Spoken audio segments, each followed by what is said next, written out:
Right, guys, I do apologise. We have no picture today, so I have absolutely no idea if the show was running until there we go. I've popped up.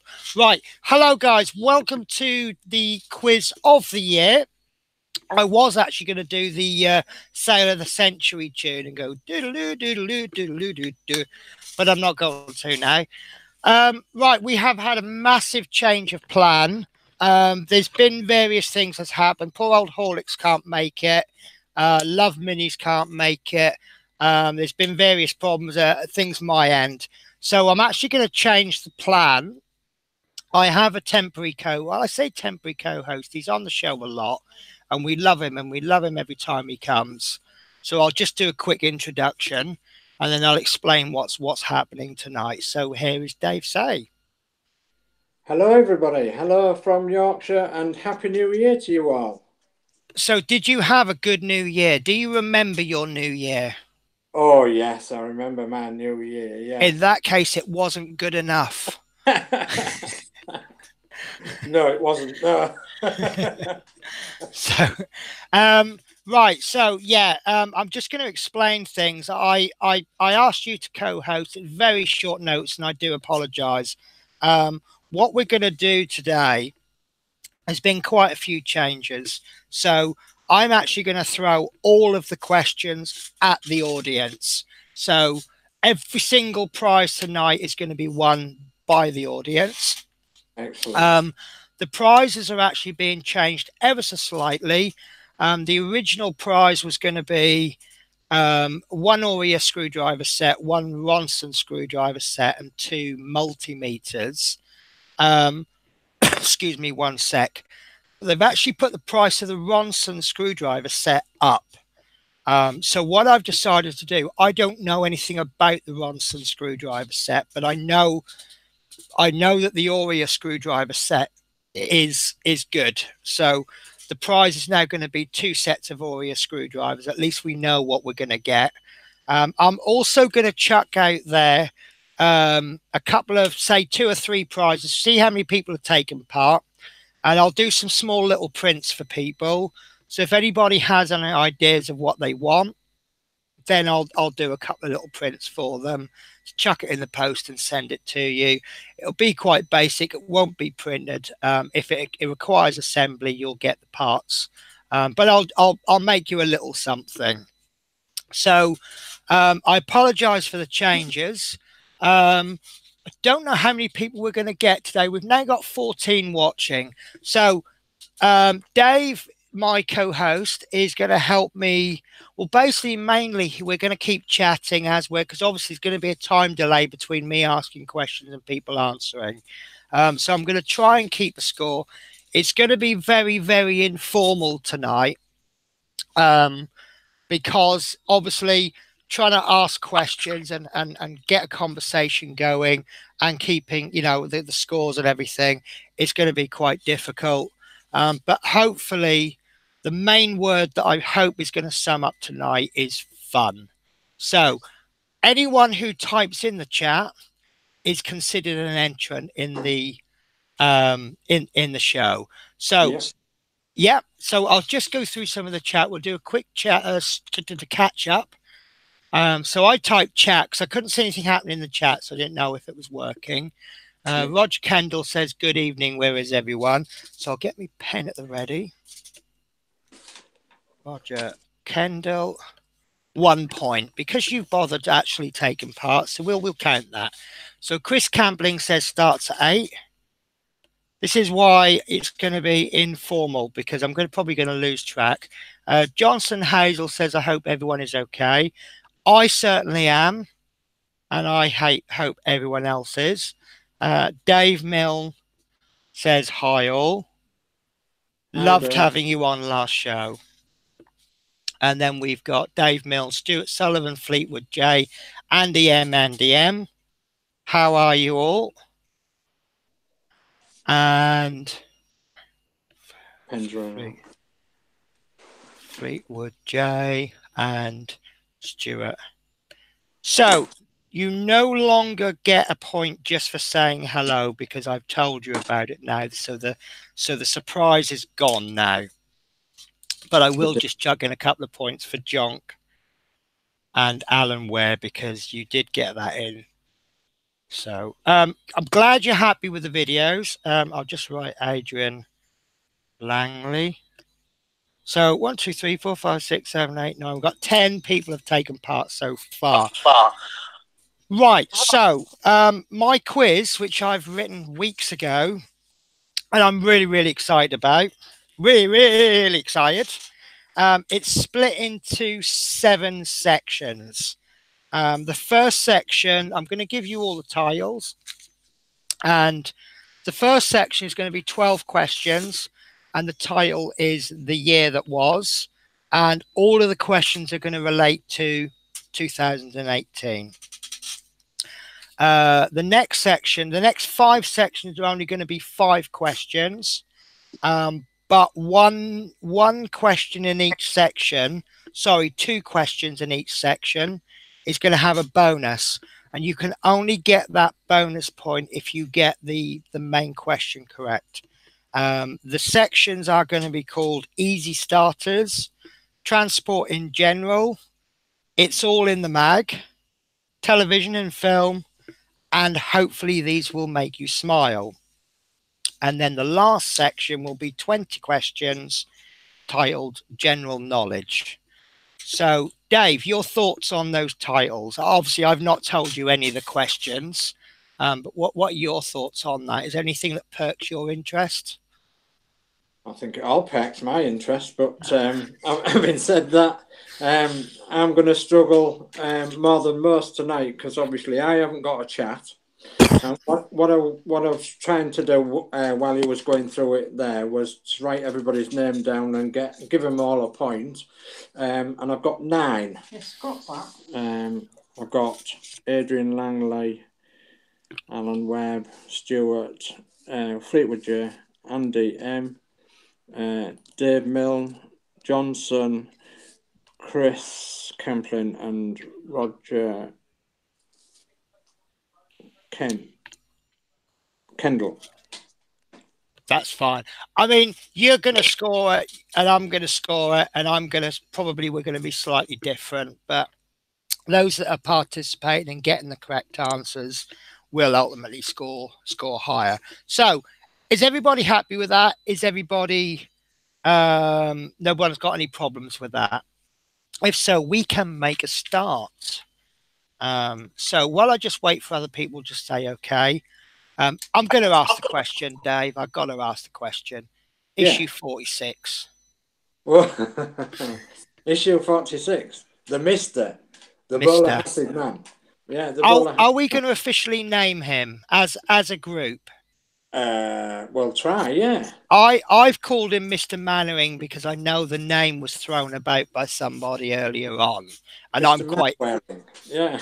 Mr. Manwaring with the bowler. Yeah. Why he's quite a slim chap, isn't he, for a Mr. He is quite Manwaring? slim, yeah. I think he might be of the World War II era when rationing was in place. Yeah, absolutely. Stuart Sullivan is suggesting Horace. Horace. Yeah. All right. So no one seems to be objecting to the format for the show. So shall we make a start? We'll go for it, yeah, if you want. Right. Okie dokie. So the first section, it's going to be quite important that I don't ask the questions in the order that they come out. So what I'm going to do after each question, I'm going to ask you to pick a random number, Dave, and then I can just pick them randomly. So would you like to pick a number? Between what and what? Whatever you want. But don't make it like 257. Basically, what I'm going to do is if you say 6, I'll ask the 6th question down. And if you say 7th, I'll ask the 7th question from there. I see. Well, let's go for number 7 then. Lucky 7. Lucky 7. Right. Okie dokie. So, in September, a fire destroyed part of the Little Woods Pools building. This building is one of the most famous landmarks in which UK city? And I'm going to Oh, ask you to rate all of my questions. well, that's a decent question, Did isn't you it? like that one? I did, yeah. When I Right. was researching that question, I'm like, oh, I never realized that happened. I mean, I watch quite a lot of news. I don't sit there attentively watching the news. So we have our first answer. We have our first two answers. We have different answers. We have Liverpool and we have Bristol. Okay. Without giving it away, do you think anyone's got it? Quite possibly. Stuart Sullivan says his is a guess. So Ah, what I'll do is I will get my mobile phone and I will put a timer on all of these questions. Shall I say a minute? yeah, I think that's Do a you good think idea. that'd be quite reasonable? Yeah, I think that's a good idea. Okay. And also I can text you the answers Yeah. so that you, in case you didn't know. So I'll be back in a sec, guys. Okay. I think Penny's shirt is brilliant. Her t-shirt's absolutely brilliant, and I think we've had some people quizzing about where Penny got her t-shirt from, and it's actually from that famous online big company beginning with an A. Wasn't it, Penny? Your t-shirt? Oh, I did deliberately wear this because someone said in the Routemaster build group about the t-shirt. I caught the where did Penny get her t-shirt from? Yeah. Uh, and so I thought I'd wear it today, and I feel quite bad because I went straight in and found the link. I went through all my orders from Amazon, and oh, it's out of stock now, isn't it?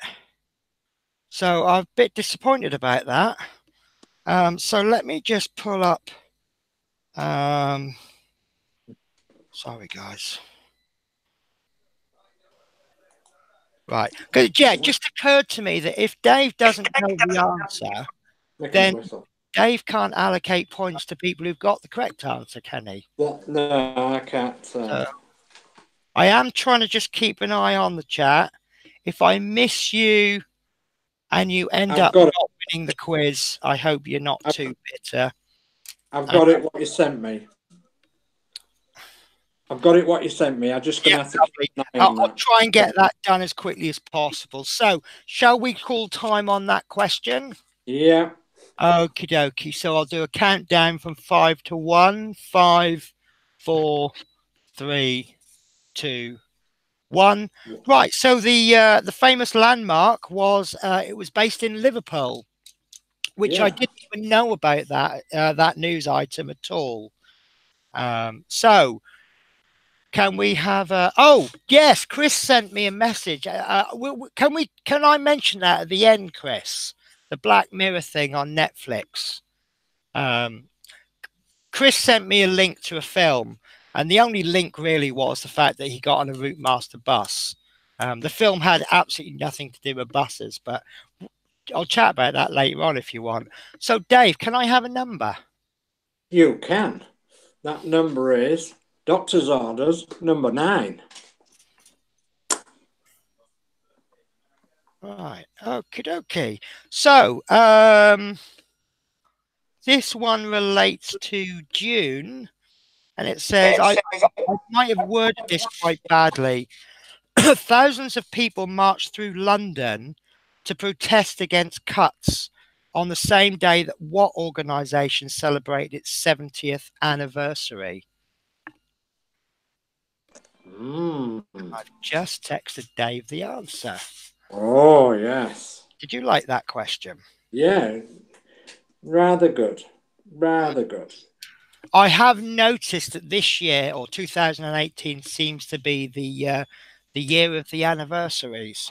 Yeah. There's quite a few of them going around this year, aren't they? Yeah.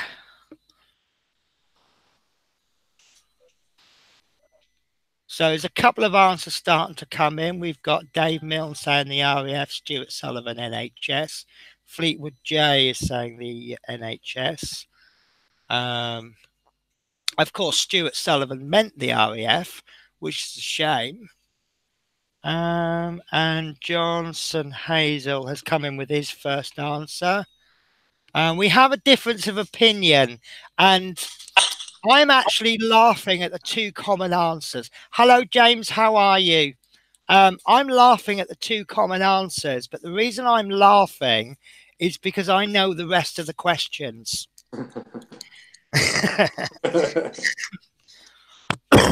Horlicks is busy, unfortunately, today. He's got some urgent personal business, which is a real shame because we always miss him, and he is absolutely gutted. I won't read you the message he sent, but he has the word bad news in capital letters. He used the word annoyed. And yeah, he's you. Oh, and another word that I can't mention on air that he's written in capital letters.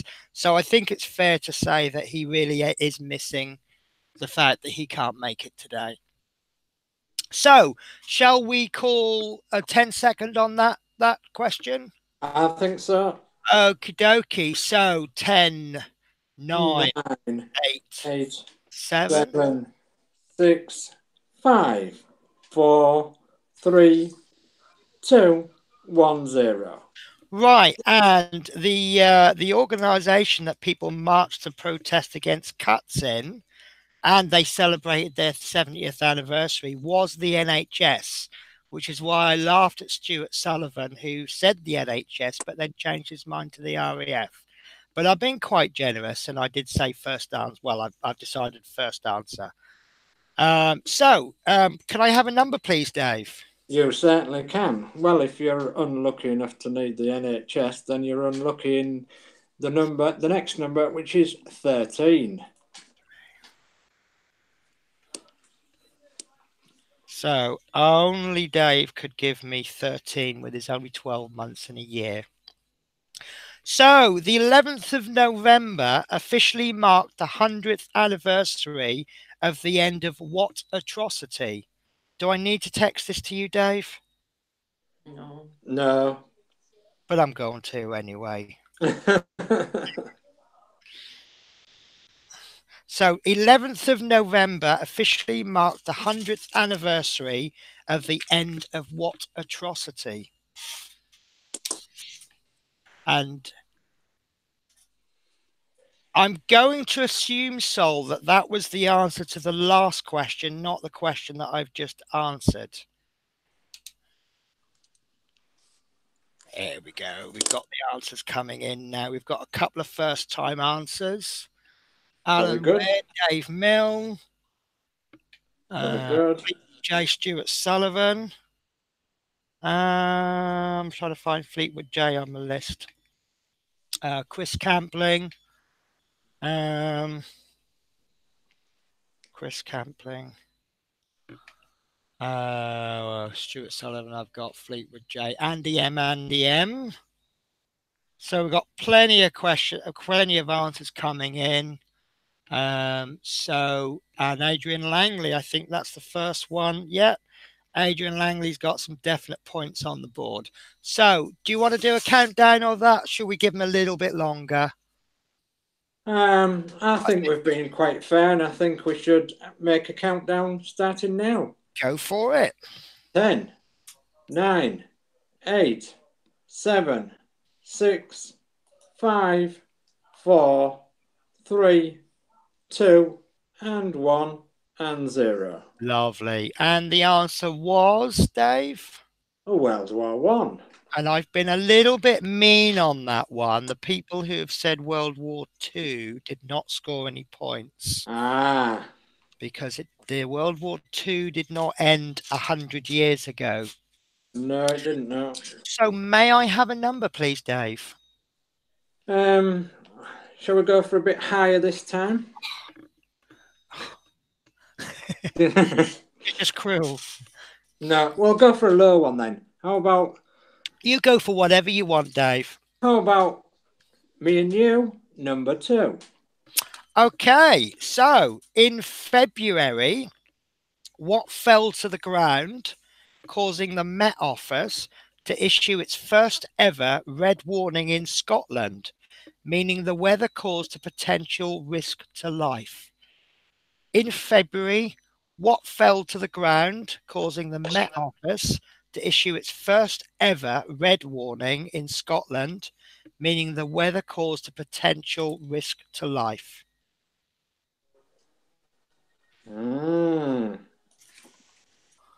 Yes.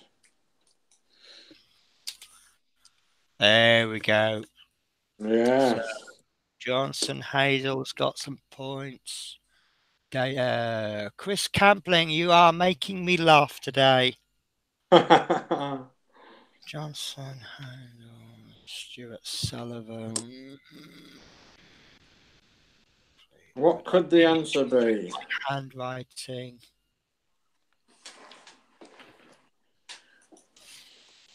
Actually, Chris, Good job you can't see my handwriting. Oh, you don't want to know mine. Well, it's funny. When I was at school, I always used to get complained at by my teachers about my handwriting. And I used to say, well, it shouldn't matter. It's not you that's got to revise from it. It's me. My teachers would come back with a remark, yeah, but it's me who's got to mark your work. So I'm like, okay, deadlock there. But as I've got older, my handwriting hasn't really improved much. And computers and things don't help because I don't write as much. Yeah. But also, I now can't read my own handwriting. Sol, I'm sorry that's brilliant. I love that answer. I think we should go for is I will ask the question one more time and then I'll ask Dave to do a countdown. Okay. So in February, what fell to the ground, causing the Met Office to issue its first ever red warning in Scotland, meaning the weather caused a potential risk to life? And it's 10, 9, 8, 7, 6, 5, 4, 3, 2, 1, and 0. Lovely. And the answer was snow. Yes. I think Sol is good. Do you know what? I'm going to give Sol a couple of points. I'm going to give him a point there because I love the answers. So unemployment fell to the ground and life expectancy. May I have a number from you, please? You may. And that is 8. On its own, the number 8. Okie dokie. Now, this one's a harder question, I think. In March, the paper £10 note ceased to be legal tender in the UK. Which author, naturalist, biologist, and geologist was featured on the paper £10 note? Oh. I got a feeling that you already know this, but I am texting you the answer. I don't think we're going to get millions of people getting this one right, but I think it's a great question. Yes. Yes, absolutely. I wonder. Oh, I wonder why she ran away. Sorry. And I wonder where she will stay, my little runaway. Run away. Maybe we should give a bonus point for who sang that song. It's certainly the person who sang that. Oh, Dave Mill. I've got to do it. Got to give Dave a point. Do you agree? Queen. Yeah, why not? And Andy M, I can assure you it wasn't Jimmy Cranky. I might sound like him, but Steve Graham is now getting more involved, which is absolutely brilliant to see. Really good. Okay, so I'm going to ask the question one more time, and I'll ask Dave to give a countdown. In March, the paper £10 note ceased to be legal tender. Which author, naturalist, biologist, and geologist was featured on the £10 note? And it's 10, 9, 8, 7, 6, 5, 4, 3, 2, 1, 0. And the answer was Charles Darwin. It was. So, would you like to give me another number? And that should take us halfway through the first round. Well, let's go for number 3. Number 3. Okay, so now this is the question. Earlier on, people giving answers, 2 common answers. This is why I laughed. Which organisation marked its 100th anniversary with a fly past of over 100 aircraft over London and the southeast of England? And that was in July. So what organisation marked its 100th anniversary in July with a fly past of over 100 aircraft over London and the southeast of England? You don't have to text me that answer. No, I already have, though. But you already have. I already have, because I can. Because you can. So, oh, wow, I just looked up and there's like 1 million people typed that one into chat. So, I need to improve my handwriting.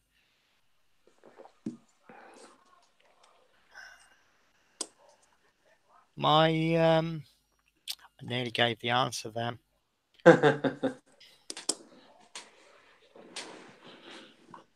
And it was mighty impressive as well, wasn't it? It was mighty. What? It was mighty impressive. Do you know what? I missed it. I totally missed it. Oh, we saw it. Well, we saw it on the TV and what have you. But Did I tell you I had an accident the other week? I dropped my Spitfire. Oh. I know. I'm so annoyed. Oh dear. Yeah. Thankfully, I didn't drop the Halifax.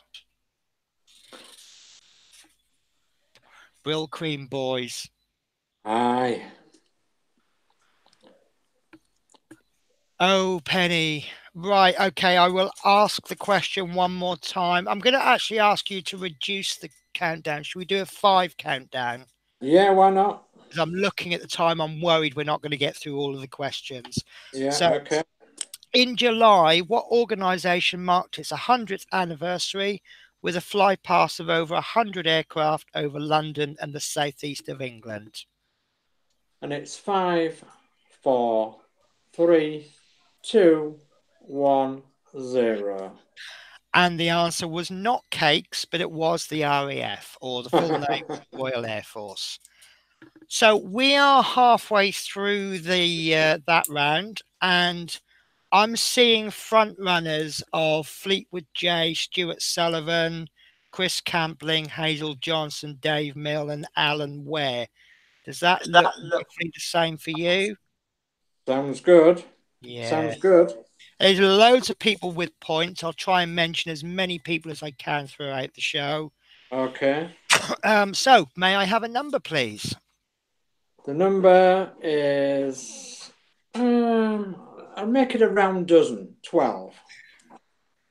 6, 7, 8, 9, 10, 11. Right. Okay. I like this question. In January, who went into liquidation, no longer making them the second largest construction company in the UK? So in January, who went into liquidation, no longer making them the second largest construction company in the UK?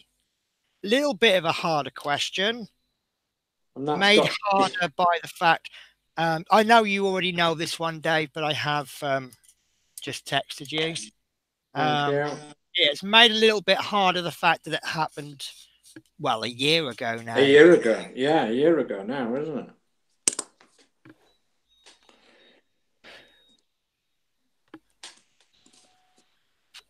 So if you don't know the answer, if you can come up with something funny, maybe Dave would take pity on you and perhaps fling you an extra point. I think people do know, actually, looking at the answers. Jolly good. Jolly good. And it's the usual suspects now, isn't it, answering the questions? Yeah, well, James Milne, you are a very intelligent man, by the way. You're answering questions. You're quite quick as well. yeah. Sol has speeded up a little bit. Fleetwood J. Oh, please don't say Lego. I hope it's not Lego. Has anybody seen Chris Campling's build?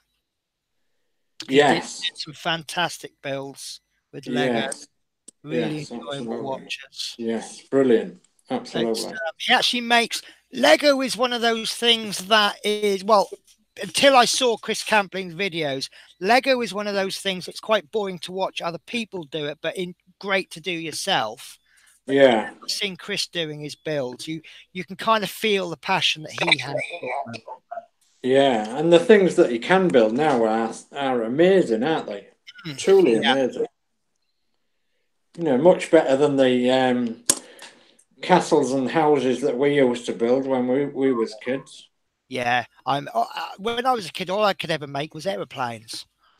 Right, so I will ask D'Agostini. Look, oh, I hope not. So I'll ask the question one more time, then we'll get the five countdown. So in January, who went into liquidation, no longer making them the second largest construction company in the UK? And it's 5, 4, 3, 2, 1, 0. And the answer is Carillion. Uh-huh.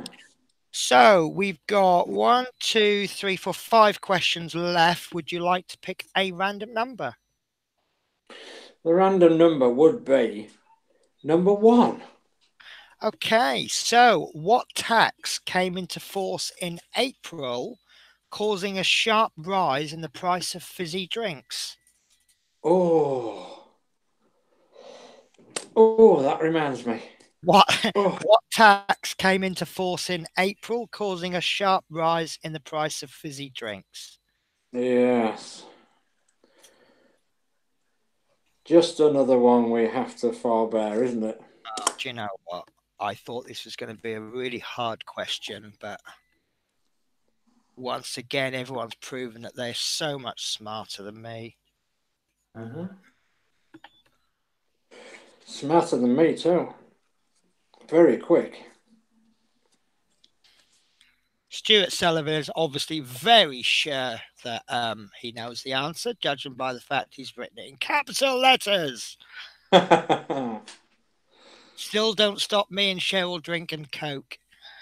No, it doesn't. To be honest with you, I don't drink an awful lot of Coke anyway, but I've drunk quite a lot over Christmas, but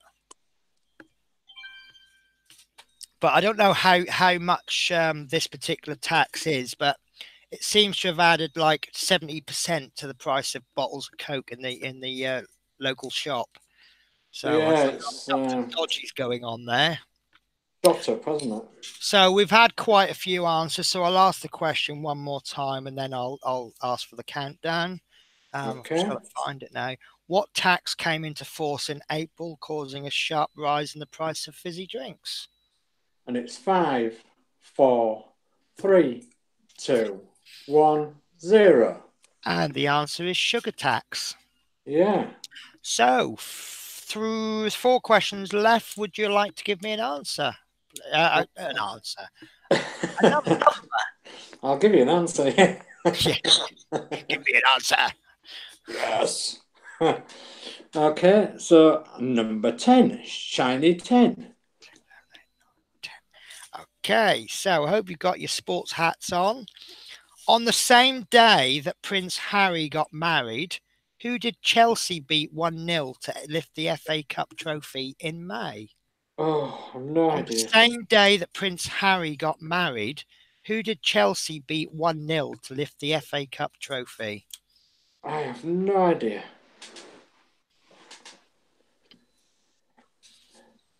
But then again, doesn't surprise me. So we've had a couple of answers. No idea with sport. That's fine. The sport's not everybody's. Obviously, when I've gone through the questions, to be honest with you, most of the events that happened in 2018 will relate to Brexit, and I really didn't want to put political questions in, so it was really hard to find some questions. And in May, that was probably the best question. I suppose another question I could have asked was who he married, but I just thought it would be just a little bit different. Yeah. I think there's a couple of people that they don't know the answers, so they're just being quite hopeful. Yeah. Well, that's fair deal, isn't it? Fair deal. I think Stuart Sullivan's been very hopeful there with St Dunstan's. So I will ask the question one more time, and then I will ask for a countdown. On the same day that Prince Harry got married, who did Chelsea beat 1-0 to lift the FA Cup trophy? And it's 5, 4, 3, 2, 1, 0. And the answer is Manchester United, or Man United, or anything that relates to Man U. Yeah. So, 3 questions left. No, 2 questions. Odd or even? I think we'll go odd. Odd. We'll go odd. I like this question, but I might have worded it slightly vaguely, and I've actually given Dave the answer before I've asked the question. In October, Gavin Williamson announced what group of people will now be allowed to serve in infantry roles within the British Army, including the SAS. So in October, Gavin Williamson announced that what group of people will now be allowed to serve in infantry roles within the British Army, including the SAS. And Stuart Sullivan has gone, ooh, I don't know if that's related to this question. And again, you've all proven that you are very smart compared to me.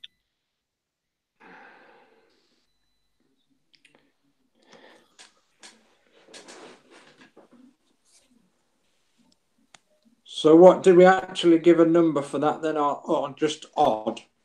Well, there was 2 questions left. So if you'd have gone 1 or 3 or 5 or 7 or whatever, that would have ended up the same one. So I just made it a bit easier and just said even. Yeah, okay.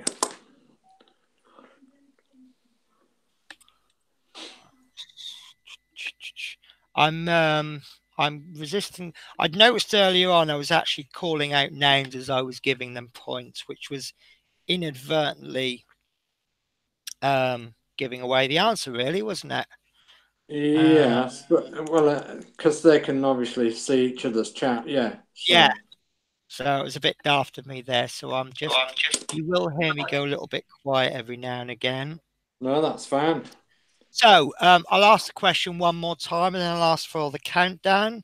In October, Gavin Williamson announced that what group of people will now be allowed to serve in infantry roles within the British Army, including the SAS. 5, 4, 3, 2, 1, bingo.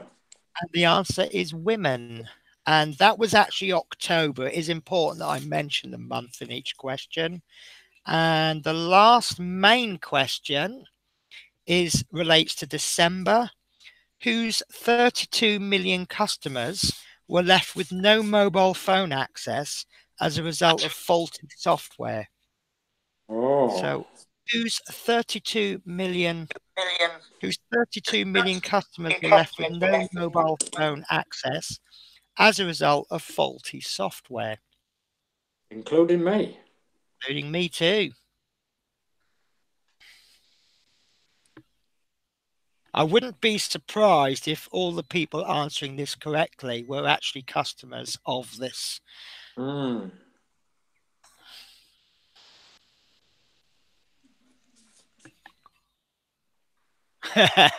Stuart Sullivan says, O2, I know too well.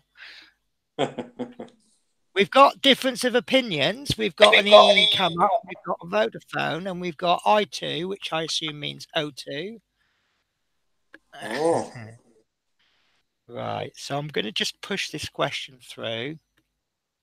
I think a lot of these questions people know, and if they don't know, they'll just give a funny answer in the hope that we might feel sorry for them. Yeah.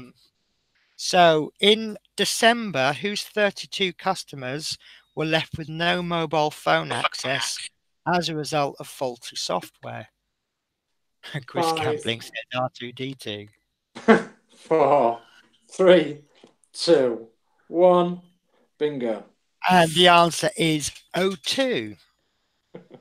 So I still remember that day. I couldn't get access. It was actually, I paid my phone bill late, and 32 customers left now. I'd paid my phone bill a couple of days late, and then I'd actually paid my bill the day before this happened. And I thought I was cut down to incoming calls, and I'm like, but I paid my bill. I paid my bill. And I went to get a coffee, and someone had said, "Oh, are you on O2?" And I'm like, "Yeah." He goes, "Oh, there's been a failure."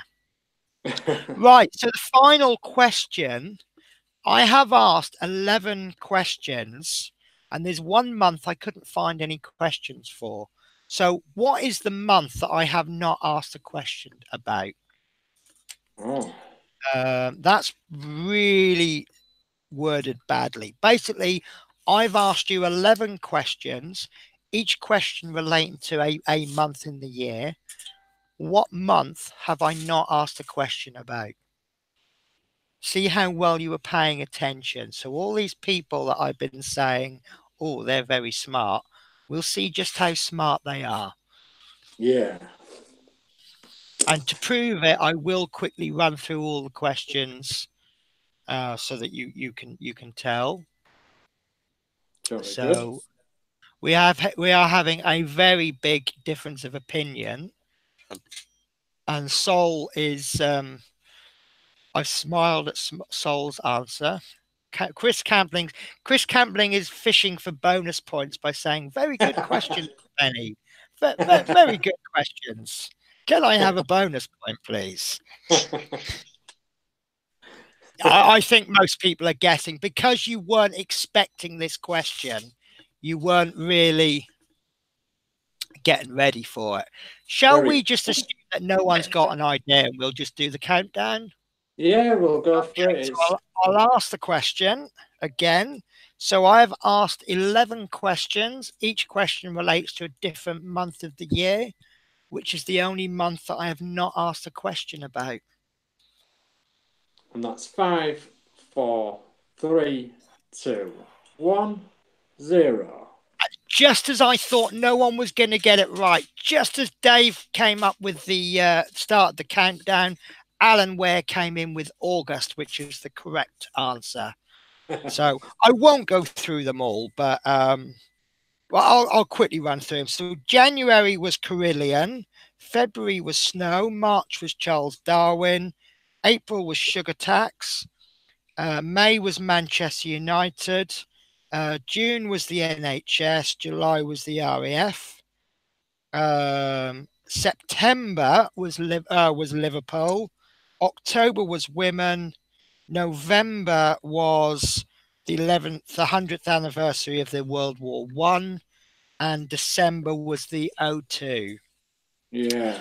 So I'm going to keep my list a little bit secret for this particular round. Would you like to throw some names of people that you think are doing rather well, Dave? Well, I think Dave Milne is doing rather well, and I think Fleetwood J is doing rather well, and I think there's one or two others that's doing rather well. Chris Camplin and Sol bringing up a few good answers there too, and even I think it's a real shame. There's a lot of people doing very well who won't win prizes, which is a real shame. But I think we're all here for the fun, aren't we? Pity we can't give them all something. You know, if I had all the money in the world, I would give prizes every week. Yeah. Right. So the next sections are there's 5 sections, each one with 5 questions. I actually won't do the bonuses. I'll just go straight in with the questions.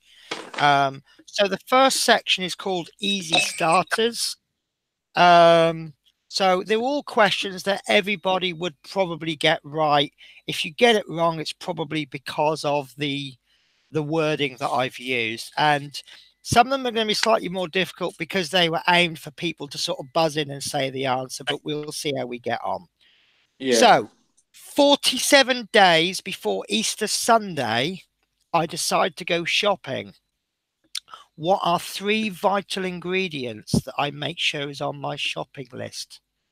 So 47 days before Easter Sunday, I decide to go shopping. What 3 vital ingredients would I make sure are on my list?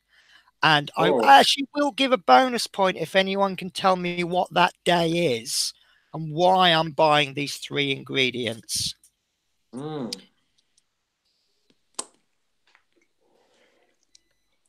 Cracking question.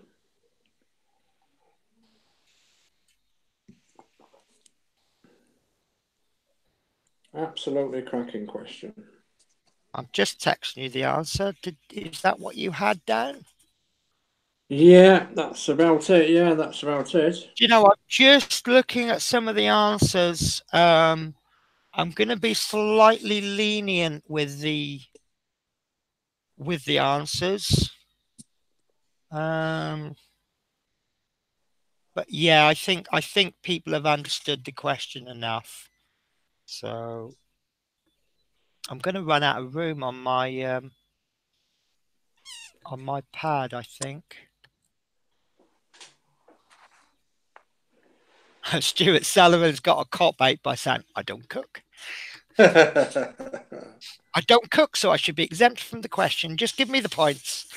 Okay, so I'll ask the question one more time and then I'll ask for a countdown. So 47 days before Easter Sunday, I decide to go shopping. What 3 vital ingredients would I make sure on my list?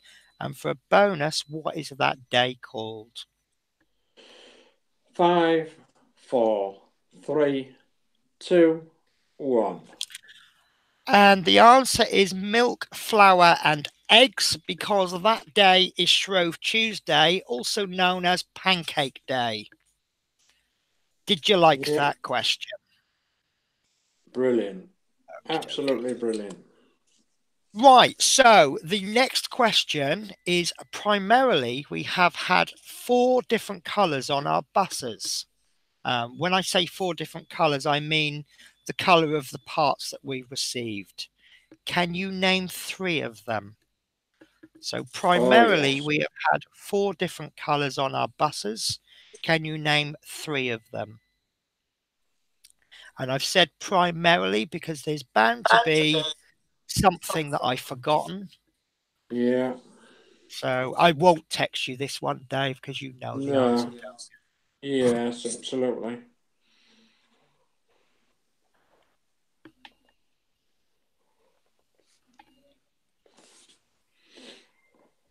And it's nice to see people taking part who aren't actually building it. Jolly good.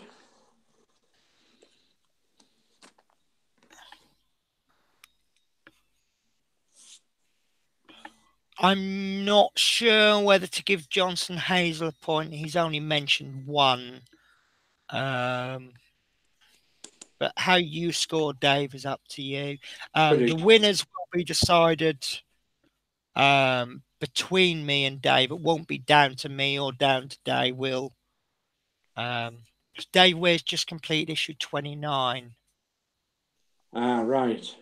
Well, Chris, if I tell you the 4th, that might actually be one of the first 3 for somebody else, mightn't it? Yeah, it might be, mightn't it? So somebody might be sitting there thinking I can name 2 of the colours, and then I name the 4th, and that's their 3rd. Yeah.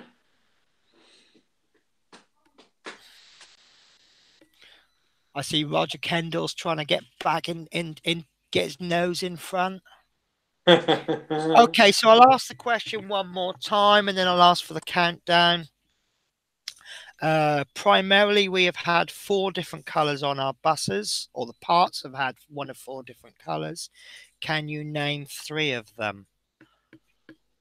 5, 4, 3, 2, 1. And I will let Dave answer this one because I'm cruel like that. Well, gotta be red. Red. Silver. Yep. Black. Yep. And then we've got like sandy maroony coloured for the floors, haven't we? Or brown, if you want to Or call brown. it brown. Yeah, I don't think I've missed any out, have I? I personally have accepted chrome, although chrome is technically not really right, but because chrome is different from silver, but I'll accept chrome. Yeah. Okay, so the next question: how many times should you press the bell? Okay.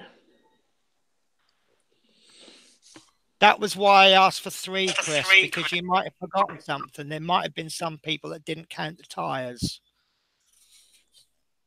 So, how many times should you press the bell? Do you like this question? Yeah.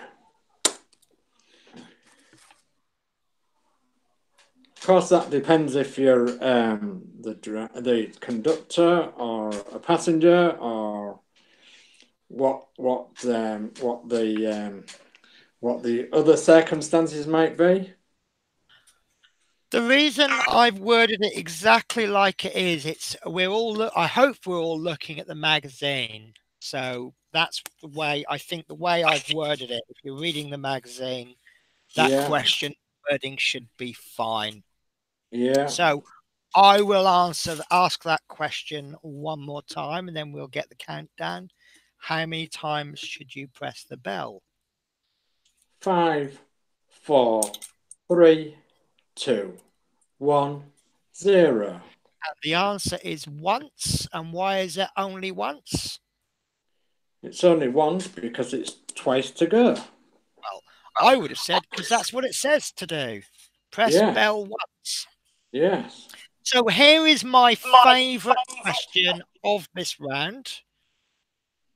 How did it start for hot chocolate in 1982? Oh. And we know this one.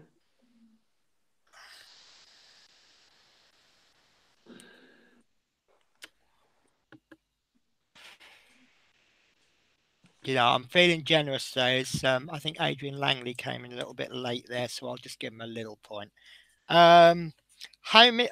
How did it start for hot chocolate in 1982? How did it start for hot chocolate in 1982? Yes.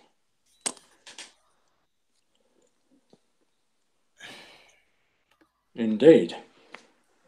They've all gone silent. Have they? I thought they were bad with sport, but they're obviously even worse with music. Oh, here we go. The answers are coming in now. Jolly good.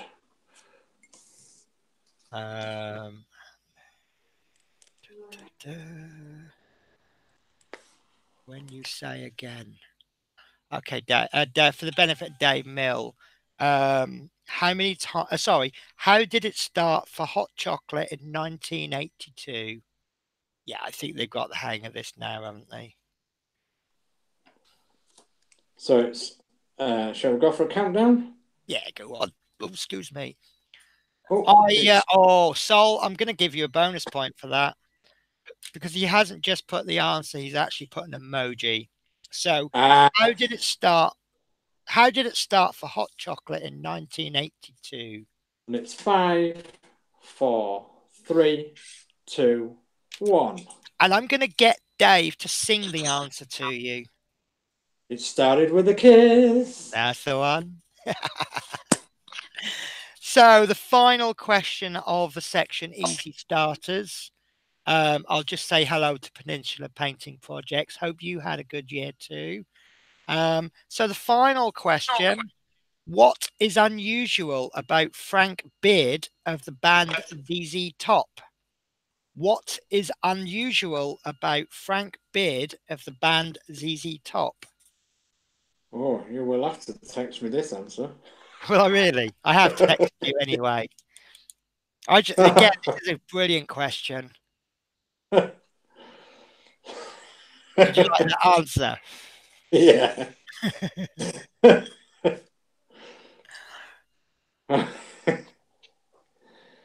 Okay. Right, I'm looking at the time, so I'm gonna cut the answers a little bit even shorter now. Just what to pop past. So it's brilliant. It's always great to see see or hear from you, Peninsula. So question again, and then the countdown. What is unusual about Frank Beard of the band ZZ Top? 5, 4, 3, 2, 1. And the answer is that he's actually the only member without a beard. So the next section is called Transport in General. And this isn't related to the magazine necessarily. This is related to transport in general, hence the name. So the first question, this is probably my favourite one. What is unique in the UK about the public road that leads up to the Savoy Hotel? What is unique in this country about the public road that leads up to the Savoy Hotel? Ah. Yeah, Chris Camping, that's why I love the question. You've got a band where everyone's known for their beards, and the guy called Beard is the only one who hasn't got a beard. So, yeah. So, what's unique in this country about the public road that leads up to the Savoy Hotel? I think they're going to struggle on this one. Do you reckon? Well, I haven't got a clue, to be honest. Have you not? No. I think I better text you the answer then. Well, my missus has. She knows it, but I don't. See, I think I should have asked your missus to come on the show. Yeah, I think you should have done too, yeah. Okay, so I'm going to read that one more time and I'll ask for a countdown. What is unique in this country about the public road that leads up to the Savoy Hotel? And it's 5, 4, 3, 2, 1. Okay, and I'm going to tell everybody off here because does anybody have a one-way street in their town or village or city that they live in? I would suspect the answer is yes, which means that it was not unique, is it? So the actual answer is that you drive on the right-hand side, whereas we normally drive on the left-hand side. Yes. So not one person got that. Oh. So we're not doing very well on transport in general, are we? No. So this next one, I think, is going to be harder. But Peninsula Painting Projects, I hope you're going to stick around for a couple of questions. But the next question is, for what is Harry Beck best remembered? For what is Harry Beck best remembered? Do you know this one? No. Okay, good job. I've texted you the answer then. Oh, right. So, for what is Harry Beck best remembered?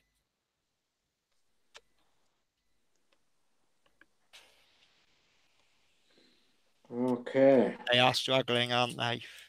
Yes. John Hazel says football. I can see everybody shuffling now through papers and going through the internet. I can hear. Oh, hang on. Hey, Google's just gone down. Apparently, there's too many people making searches at the same time. Oh dear.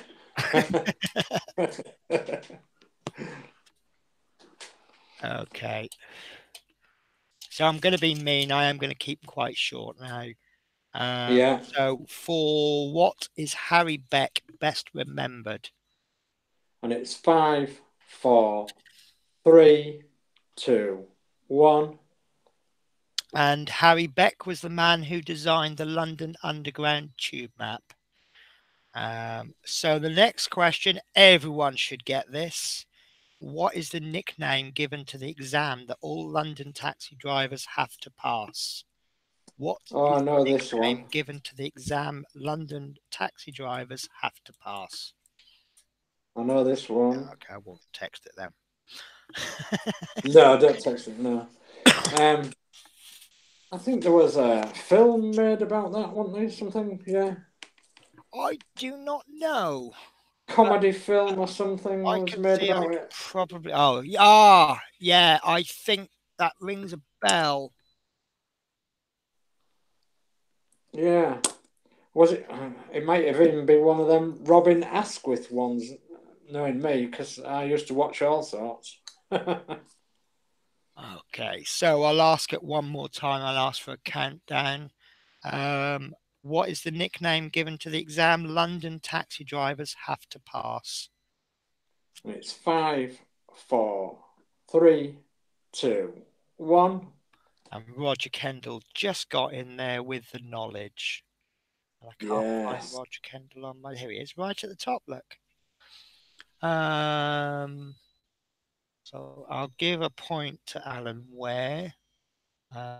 Adrian Langley. I thought I missed someone. So not the last question. How many terminals are there at Heathrow Airport? How many terminals are there at Heathrow Airport? I Oh, suspect you already know this one, Dave. aye. You look like a man that knows exactly how many terminals there are at Heathrow Airport. Only because my mother's just come back from South Africa. I And think most people know this one. yeah. And that's the airport. That's the airport she used. So Johnson Hazel, I am going to give you a point for that because you made me smile. Are you have got the chat okay, haven't you, Dave? no, it keeps disappearing on mine. So you So kind of get it and you don't. So yeah, it's if somebody, so it could actually be that it could just come in, just someone who hasn't got many points, they come in and then it disappears and they end up winning because you think they've got 400 points. And that's it's actually got the laptop fired up and it's not playing ball at all. It keeps coming and going. So well, it's just a good job we keep emphasizing the word fun, then, isn't it? yeah, well, So, countdown imminent. How many terminals are there at Heathrow Airport? and it's 5, 4, 3, 2, 1, 0. And Dave just gave the correct answer and then 4 incorrect answers by saying 5. I did. So, the last question in transport in general is King's Cross and Liverpool Street were 2 of the main line terminals on the LNER railway system. Can you name one other? Oh, And I will wait for one person to give an answer. If they get it right, they will get 3 points. Then I will give a clue, and everybody else who gets it right will get 2. So King's Cross and Liverpool Street were 2 of the 4 mainline terminals on the LNER railway system. Can you name another? So Stuart Sullivan has come in with an answer. So I will give him a point as promised. The clue is that they are monopoly railway stations. All 4 of yes. them. King's Cross and Liverpool Street were 2 of the 4 mainline terminals on the LNER railway system. Can you name one other? I used to And like to get the stations. I did. And Chris Campling, the answer is not Piccadilly. And Chris Campling, you've now given the question as an answer. Okay, I think this is going to be quite a hard one. So I'm going to be a bit naughty. I'm going to call this one. So King's Cross and Liverpool Street were 2 of the 4 mainline terminals on the LNER railway system. Can you name one other? There are actually 2. And it's You are very 5. close. And it's 5, 4, 3, 2, 1, 0. Okay, and the other 2 are Fenchurch Street and Marylebone. That's the one I was thinking Give of. that to Fleetwood J. Fleetwood Kid J came in just as we called that one to a close. Jolly So good. here's Fenchurch. Okay, the next one section is called It's All in the Mag, and as the title will suggest, all of the answers can be found in the copies of Routemaster. There are 46 to choose from, and they will not necessarily all be related to buses. So, first question, in issue 5, there is a picture of the number 11 bus. What is the destination of this bus? Oh, In issue 5, there is a picture of the number 11 bus. What is the destination of this bus? quick, find me magazines. I can just visualize magazines going flying everywhere in everyone's Yeah. rooms.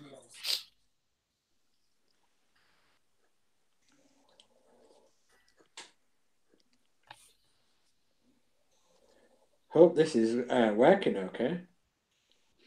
So in issue 5, there is a picture of the number 11 bus. What is the destination of the bus? Yes, indeed. I can see a couple of people are going for some reasonable guesses. I'm glad I've got some hard ones in. I'll get you thinking. You see now, have you noticed that some people have come in a little bit later and they just, quick, here they all come now. Yeah, we know you've been cheating. No. Although I don't know, Chris, I didn't know you got yeah, I know what Chris has been up to. Chris is looking at the answers coming in. He's gone, yeah, that looks a good answer. Oh, no, you don't. Okay, so while people are still looking, I'll call a close on that one. In issue 5, there is a picture of the number 11 bus. What is the destination of the bus? And if you'd like to 5, give us, 4, we know you're cheating, 3, Chris. 2, 1. Stop cheating. And the answer is Fulham Broadway. And the next one, I'm going to like to see Chris Campling cheat on this one. Colin Curtis was nicknamed Mr. Routemaster by bus enthusiasts. However, he felt that this is incorrect and the title should have been given to who? Colin Curtis was nicknamed Mr. Routemaster by bus enthusiasts. However, he felt that this is incorrect and the title should have been given to who? Yes, indeed. Do you know the answer, Dave? Yeah. I thought you might. Yes, indeed. His dog. Oh, yes. Yeah, speaking of dogs, I've got both of mine in here, fast asleep underneath the table. Yes. Stuart Sullivan, I think he's going for the bonus point for mentioning one of the most handsome actors going in Vin Diesel. Uh-huh. If you want to call him Sol's going for the bonus point. Dave said Sol thinks that Dave Say should have been called Mr. Routemaster. Well, thank you very much. Stuart Sullivan, just big thumbs up. So I'll ask the question one more time and I'll ask for I am Groot. Oh, right. So Colin Curtis was nicknamed Mr. Routemaster by bus enthusiasts. However, he felt that this is incorrect and the title should have been given to who? 5, 4, 3, 2, 1. Bingo. So the answer is Bill Durrant, and the only person who got that correct was Fleetwood J. Wow. So I've gone bonus point for Fleetwood J because obviously he's proven that he's read the magazines because I didn't mention what magazine to look into. Yeah. So the next question, quite a long-winded one, so I do apologise. Along which street would you expect to find the following? London's largest underground river, a pub called Tipperary, the Chancery Lane bus stop, St Bride's Church, the People's Friend, and is also rumoured to be where Sweeney Todd served up customers in meat pies. Oh, Along which street would you expect to find the following?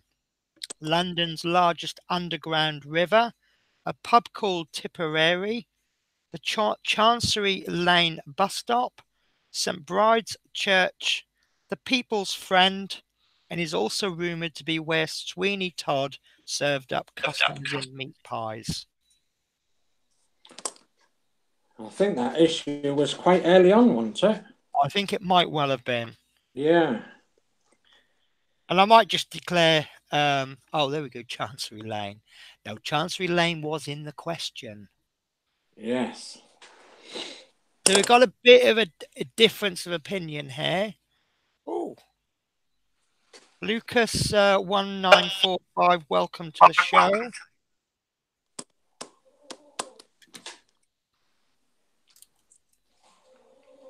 Do you know, I really think that there's people waiting for others to answer, and then they go, that looks good. Press the button. Yeah. There's Fastest no finger way first. I am listening for the coughs, though. Okay, so I'll ask the question one more time, and then we'll bring that one to a close.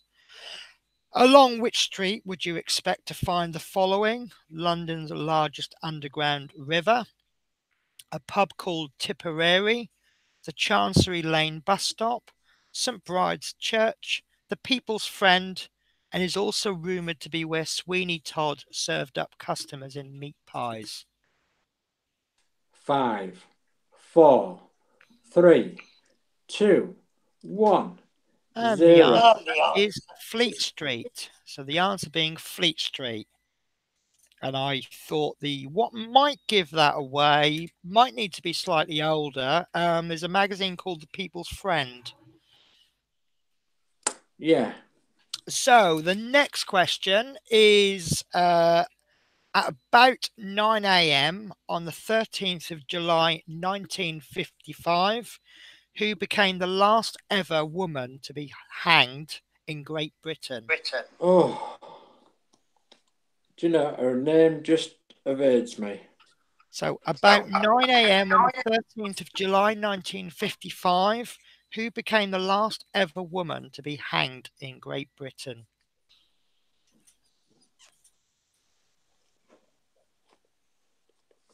I think this is one of those you either know it or you don't question. I knew this one already, but I think, Yeah. but then I've got an interest in crime, so which is probably quite sad, but No, somebody has to, don't they? well, yeah. I have watched so many episodes of CSI that I could actually kill you and then think Winnie the Pooh did it. I need to sort some kind of order out on this. Oh, the answers are flying in now. Jolly good. As soon as I catch up.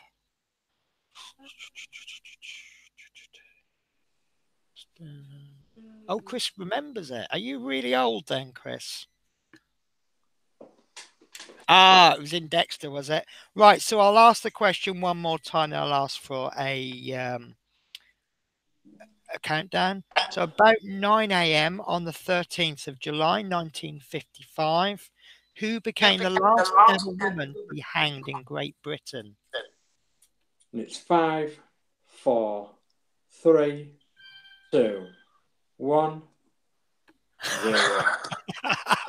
Dave, that's horrible. The answer was Ruth Ellis, and Dave Mill has just come in. Wish it was my wife. Oh dear. Lucas, I'm going to give you a point for that because that's an interesting fact. Apparently, Diana Dawes played her in a film. So the last question in It's All in the Mag is again another long-winded one. So I apologize. So deep breath. Whose statue located at Parliament Square is made of bronze, features a man wearing a military gear coat, using a walking stick, stands 3.7 meters high, and now has grade 2 listed status? Oddly enough, the figure is not smoking a cigar. Oh. It's got to be none other than. Yes, I Yes, totally agree, Dave. that's him. Yes, that's him. Yes. I've totally lost track of my my scores. I don't really know who's actually in the lead anymore. I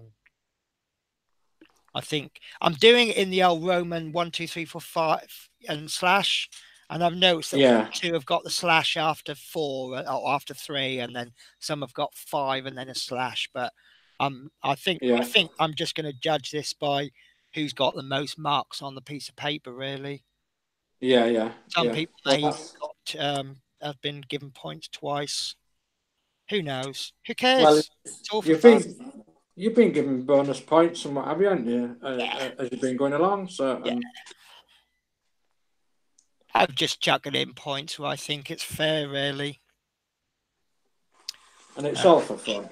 Yeah, exactly. And I'm hoping that over the course of the next year, you know, where people may not have won anything today, you know, maybe they'll get something another time. Something a bit later on. Okay, Yeah. so I'll read that question one more time, then I'll ask for a countdown.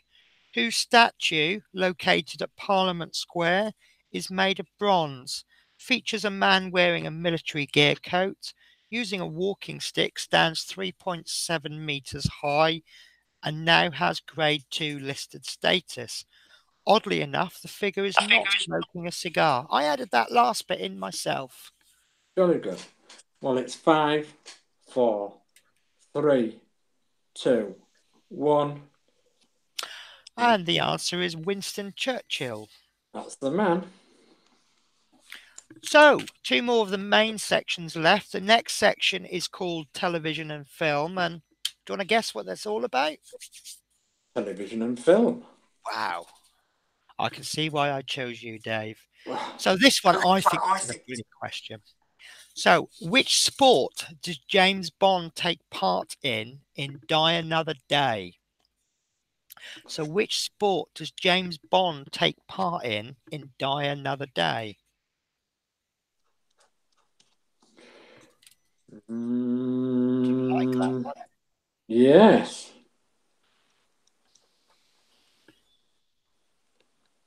Oh. It was more popular in the day than it is now. Probably.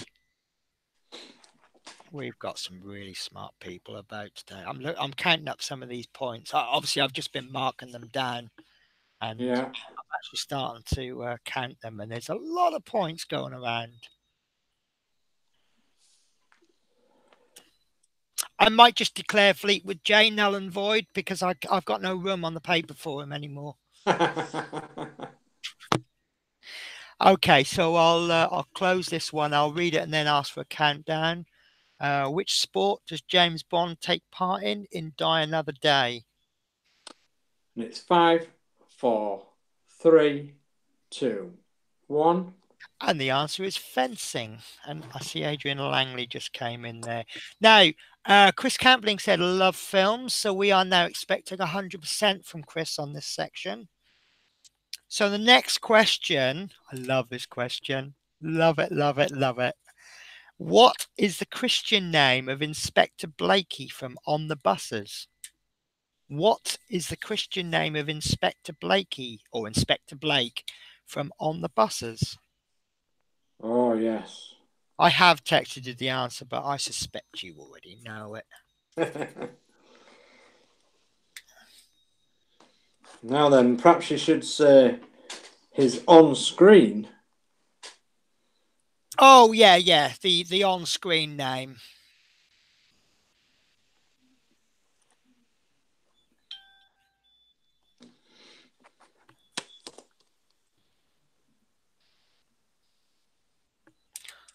So just as a conversation point, how many people are actually cheating and using other people's answers? Doesn't matter if you are. Oh, please, I no. reckon 95% of them myself, but You reckon? yeah. Except Adrian Langley, I got a feeling he did genuinely know that. Okay, so last question. I'll get last time I read it, and then I'll ask for a countdown. What is the Christian name of Inspector Blakey from On the Buses? 5, 4, 3, 2, 1, 0. And the answer is, do you know, Dave? Yeah, it's Cyril. Well done. I actually didn't know that when I wrote the question down, because I don't think, especially in the early series, he's not credited. He's just, No. I think in the very early series, he's credited as Inspector. Yeah. But then later on, he's Inspector Blake, isn't he? Yes, yeah. Okay, so next question.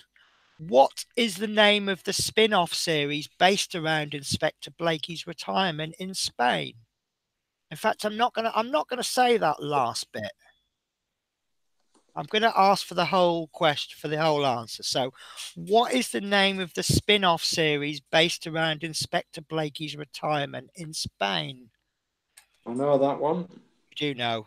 Good, because Yeah. that's I didn't want to type that. I have trouble typing on my mobile phone. Yeah, yeah, yeah. No, it's fun. It's fun.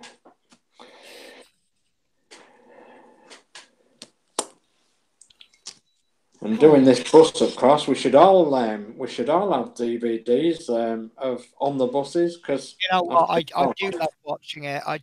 But a lot of it, a lot of On the Buses reminds me of my earlier days driving buses. But it's nothing like that anymore. No, sadly not. It's my daughter's favourite programme, actually. Is it? Yeah, she watches the films over and over again. She absolutely loves them. Absolutely loves them. And she's into Carry On and all that. She likes all them. Souls put Last of the Summer Wine. Okay, so last time I asked this, and then we'll do a countdown. What is the name of the spin-off series based around Inspector Blakey's retirement in Spain? 5, 4, 3, 2, 1. And the answer is Don't Drink the Water. Yes. So the fourth question, and if anybody gets this wrong, well, anybody over the age of about 25, if they get it wrong, they're banned from my channel. The car in the Knight Rider series was called KIT. What does this acronym stand for? The car in the Knight Rider series was called KIT. What does this acronym stand for? Do you need me to text the answer? Yeah. Yeah. So obviously that means Dave Say is now officially banned from my channel. Unless you're under 25. I expect Chris Campling to be the very first answer. No reading other people's answers.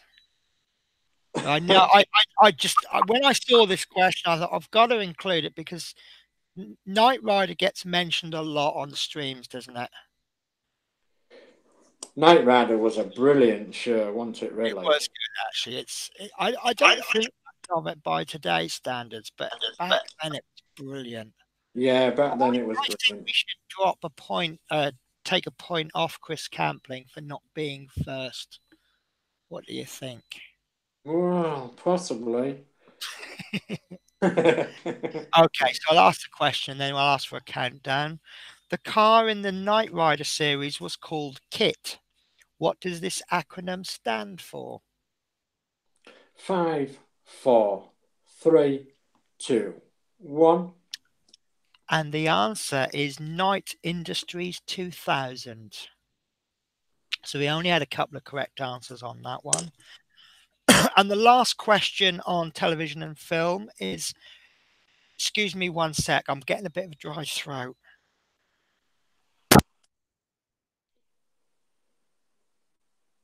Sorry about that. So, which famous 1963 horror film takes place in sleepy little coastal town, Bodega Bay? Which famous 1963 horror film takes place in the sleepy little coastal town, Bodega Bay? Oh, my goodness. Did you like that one? I wasn't even born then. Are you not? No. See, now I thought you were born around about 1962. No. Little bit after that.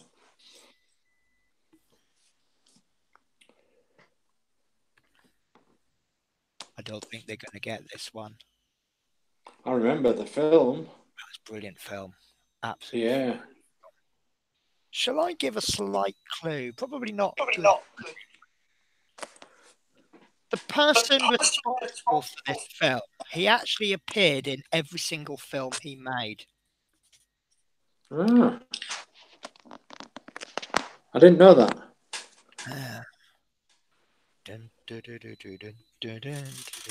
Oops, that's probably too much. Okay, so I will ask the question and then I'll ask for a 10 countdown on this one because I think we might Okay. have more time.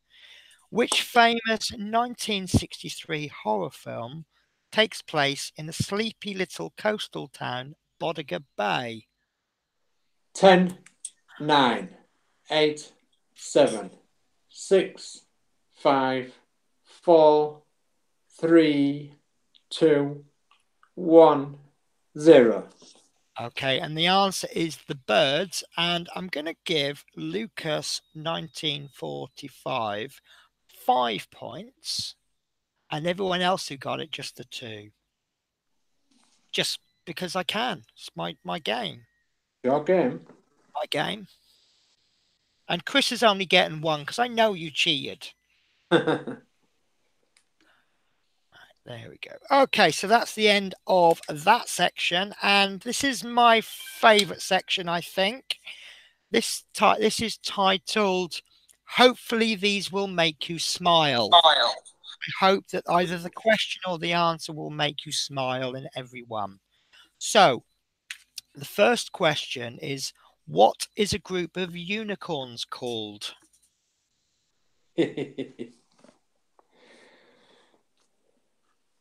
What is a group of unicorns called? Oh, well, I didn't know that.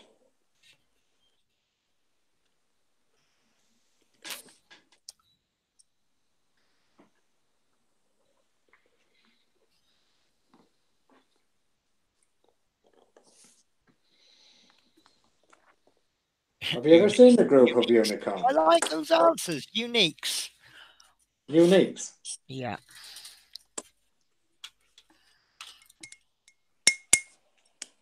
I don't think they're going to get this one. Should we give them a 10 countdown on this one? Yeah, I think so. Okay, so what is a group of unicorns called?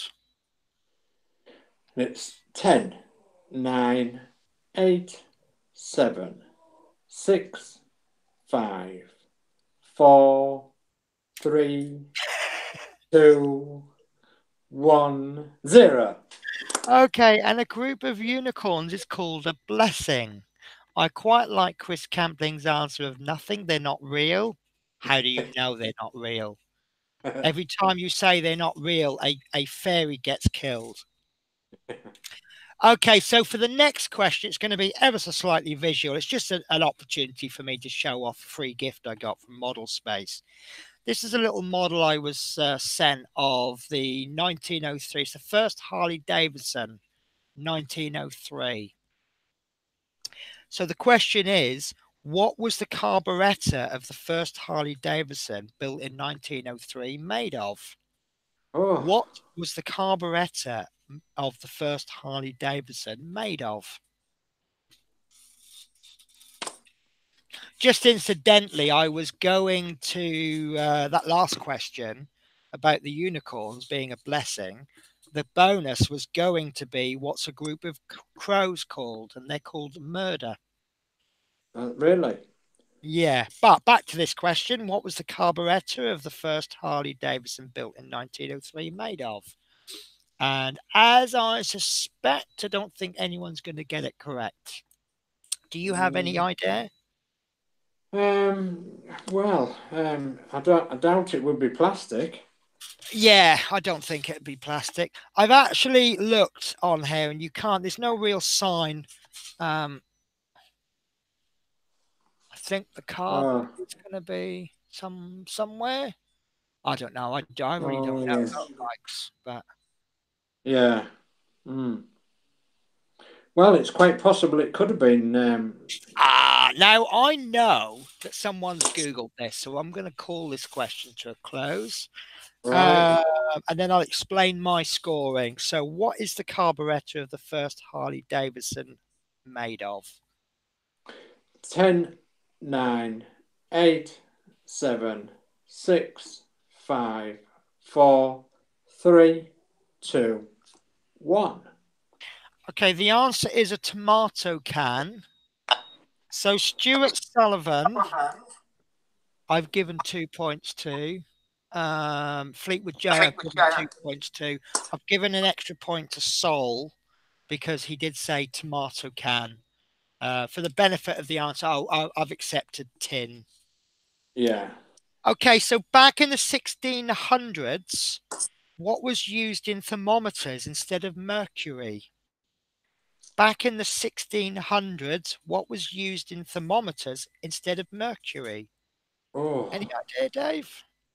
Oh. No. Does the answer surprise you?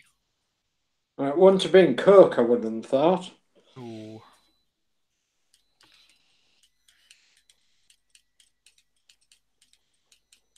It does surprise me, does the answer, but I can think of better uses for it. So can I, especially with the new year just passed. Oh, yes. Had a vodka and Coke for my New Year. Did you enjoy it? Yeah, I had another one to go with it as well. I had a funny thought. Now I don't know how big our alcohol problem is in Newport, but it's quite visual, and you see people quite early on in the day drinking. Now, New Year's Eve, I was out buying alcohol, and normally about 10 o'clock in the morning, if I'd bought alcohol, people were like, oh, that's terrible. But because it was the Yeah. day before New Year, everyone's like, oh, go on, is that all you got? Go on, have some more. I just thought Yeah. that was quite funny. Okay, so I'm going to ask the question. I'm going to ask for a countdown, then I'll explain my scoring. So back in the 1600s, what was used in thermometers instead of mercury? So it's 10, 9, 8, 7, 6, 5, 4, 3, 2, 1. Okay, and the answer is brandy. I've just given Stuart Sullivan 2 points. Prior to that, no one had given the actual correct answer. So I gave lots of people 1 point for saying whiskey, alcohol, Yeah. anything alcoholic. So so the answer is brandy. So the next question is, what is the dot over the letter I and J known as? What is the dot over the letter I and J known as? It's basically when you do an I or a J, you put the dot. What's that called? Did you know this one, Dave? Think so. Yeah. Mm.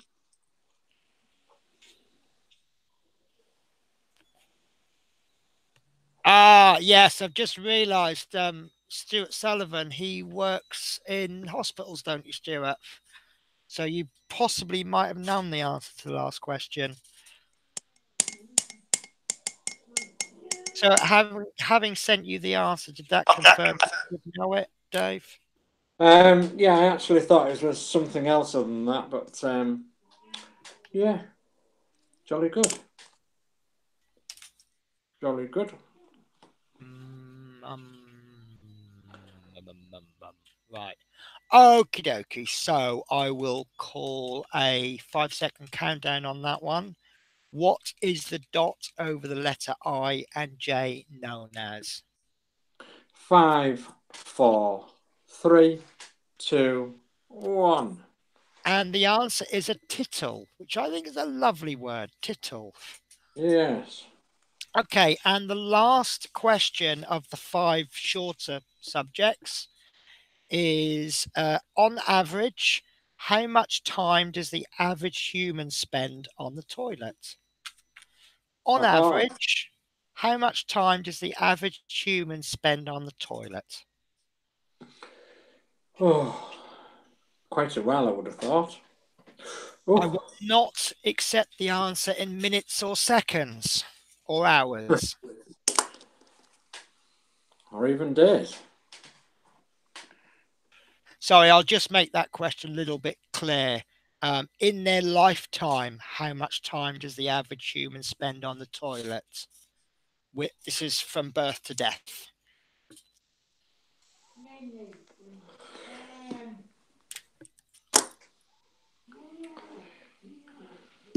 Do you know any toilet songs then, Penny? The only song I know is "Please Don't Come In, I'm on the Toilet." Or what do you do if you want to go to loo in an English Country country garden? garden. You pull down a leaf and wipe your underneath in an English Country country garden. garden. Dave Milne has just put 10 years, which reminds me of my stepfather.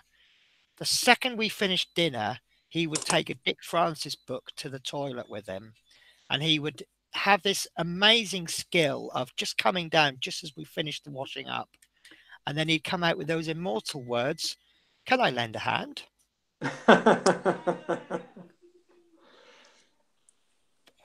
Blimey. I'm going to have to get the calculator out for Aaron. Answer. Do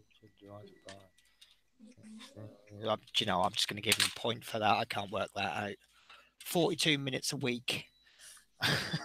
Right. Okay. So I'll ask the question and we'll do a countdown. So on average, how much time does the average human spend on the toilet? 5, 4, 3, 2, 1, 0. And the answer is 3 years. I've given lots of people a point, but I did give Lucas 1945 3 points for being the only one that got it spot on. I did give a margin of error for that, but Yeah. no one actually came within really, really close. So little tiny bit vague. So we have now got, shall we do a little who we think is winning? Yeah, why not? Okay, so who do you think is in the top 5? Oh, the top 5. In Well, no particular order. in no particular order. In the top 5, I think is Sol. I think is Alan. I think is Stuart. I think is Fleetwood, Jay. And I think is Dave Mill. Oh, I've got a similar. Yeah, I'm about similar there. And that's in no particular order. Yeah. Right. Okay. So we have the last section, which is called general knowledge, because it's just general questions. General knowledge. There are 20 questions in total. Some I think are ridiculously easy, and I think some are ridiculously hard. Yeah. Starting with this absolute killer. From what language is the word ketchup derived? Oh, heck. So from which language is the word ketchup derived? Hey, Paul, we are doing a quiz, the end of year quiz. Well, the end of year quiz, the beginning of the year quiz, the big fat quiz of the year. Yeah. Although most of the questions don't actually relate directly to 2018. So I'm just going to take a very, very quick run away because I'm really dying for a drink. So I'm just going to run and grab a cup and I think I've got a bottle of Tizer. So I'll be back in a sec. Bottle of Tizer.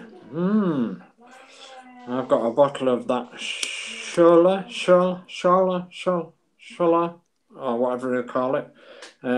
Quite a nice appetizing drink it is. I think we picked it up from Aldi's, was it? Yeah, somewhere like that. Oldies, little. I get confused over which one we popped in at. You get fan points for whistling, you know, Penny. Do I? Does that make... Oh, no, I'm not quite in the lead then. Oh, I can't open it. As you can see, I only ever buy stuff that's cheap. Yeah, why not? Oh, I do love stuff. When I was young, I don't really like... Oh, no, I've got a that's lucky. I just noticed I've got a cracked cup. Okay, I'm going to have to drink it out of the bottle. I was going to be all sophisticated and have a little glass. So now I'm going to have to be uncivilized and drink it out of the bottle. Why not? Yeah, when I was young, I've never really liked wine anyway, but I thought it was really posh when my parents had wine with the dinner. So Mum used to get me slur so I could have a glass of pretend wine. Yeah. So yeah, it was quite. I'll say I forget which one we picked up from, either Aldi's or Lidl. oh, they do a nice imitation one, don't they? Yeah, yeah. Okay, so from which language is the word ketchup derived? 5, 4, 3, 2, 1. And the answer is Chinese and not... Oh, one person did get the answer. Alan Ware. Well done. I'll tell you what, Alan, I'm going to give you an extra point for that because you were the only one who got the correct answer. Jolly good. So, I'm going to ask this question quite slowly. Which is the country with the biggest population in Europe? Oh. I'm just also going to check. Chris says he got the answer. My apologies, Chris. I did. Yeah, I will give you 3 points as well because I don't really want to take a point off Alan. So, which is the country with the biggest population in Europe? I suspect this is probably quite an easy one, but it's one of those questions you might jump in before I finish the question. Yeah. And you get it wrong.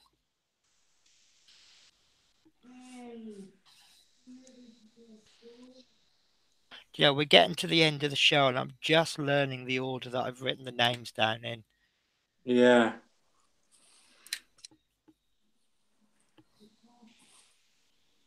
You're doing ever so well. Do you think? Yeah, I think we're not doing too bad, actually. No, you're doing ever so well. We finished before the show, before 10 o'clock. I've got a pulley laptop. Yeah. So it's a shame everything went. I won't say wrong, it's just how it's gone, isn't it? People have lives. It's just it's not playing ball at all. So yeah, fortunately, usually you know what computers like. Can't okay, so countdown time. Which is the country with the biggest population in Europe? And it's 5, 4, 3, 2, 1. And the answer is Russia. And one answer that made me smile was Johnson Hazel, who put Japan. We're talking about biggest population in Europe, and he said Japan. And it reminded me, was it a band or the song called Big in Japan? Yeah, Big in Japan, yeah. So, next question. Who portrayed Edward Scissorhands? Oh, yes. You do not want to get an itchy bum if you're Edward Scissorhands. Yeah, oh, yes. Or an itchy ear, or an eye. Yeah. Oh. Oh. Yes. And I know that one too. Who portrayed Edward Scissorhands? Yes. I think most people will get this. Chris, I've run out of paper. He became very famous after that because he did all sorts of other things, didn't he? Yeah. Yeah. Including being on one of them ship things, didn't he, as well? Being on a ship. Yes. I'm with you now, yes. Yeah. With the black pearl and things like that. Yeah, everyone loves a black. Oh. Welcome to the points count, Paul 61. I'm giving you a point just for giving an answer.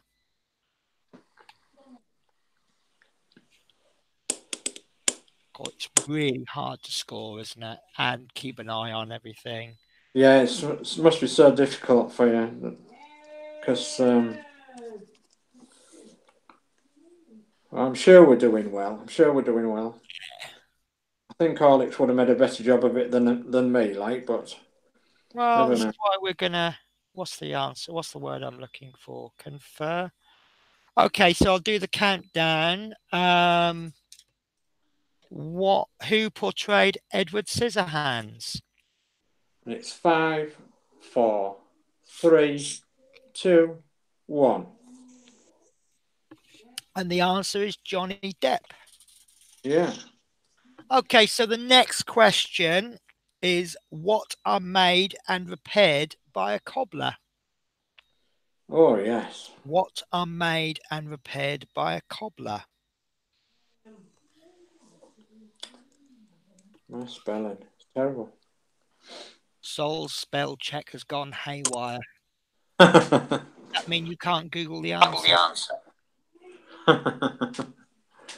Oh, these answers are coming in way too quick for me to keep up with.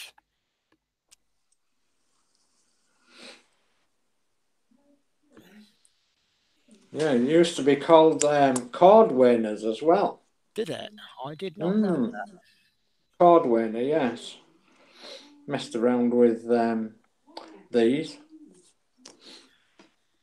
I remember when I was young, there was a shop round the corner, and you'd have this little puppet thing that would just do this all day. Yeah. Yeah, I think most people know this answer. Okay, so I'll call a clock on this question. What is made and repaired by a cobbler? 5, 4, 3, 2, 1. And the answer is obviously shoes. Yes. So hopefully the next question will stump a few people. What colour flag is awarded to a beach that meets high standards for cleanliness, safety, and water quality? So, what Yes. colour flag is awarded to a beach that meets high standards for cleanliness, safety, and water quality? Can I assume from the yes that you know the answer to that? Yeah. All hours have failed it. I think most people know this by the looks of the fact that I can't keep up with it. Yeah, we haven't got one this year, so The famous one there where I grew up is Great Yarmouth. It's very, very serious about that. If there's any risk of them losing it, it's like complete meltdown for the town. yeah.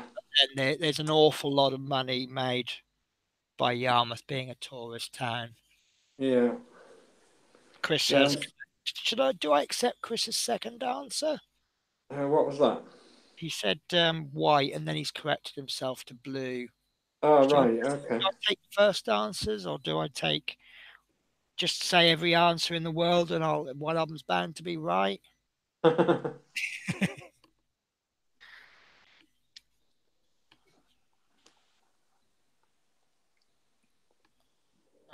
Okay, so I think most people know that, or they don't. So, what colour flag is awarded to a beach that meets high standards for cleanliness, safety, and water quality?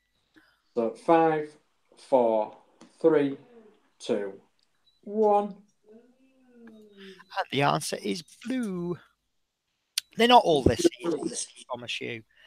So, No. a round of championship golf consists of how many holes? Oh. A round of championship golf consists of how many holes? Wonder if anybody can see my pen. Wonder if they could get the answer from my pen. .com on the end. .com.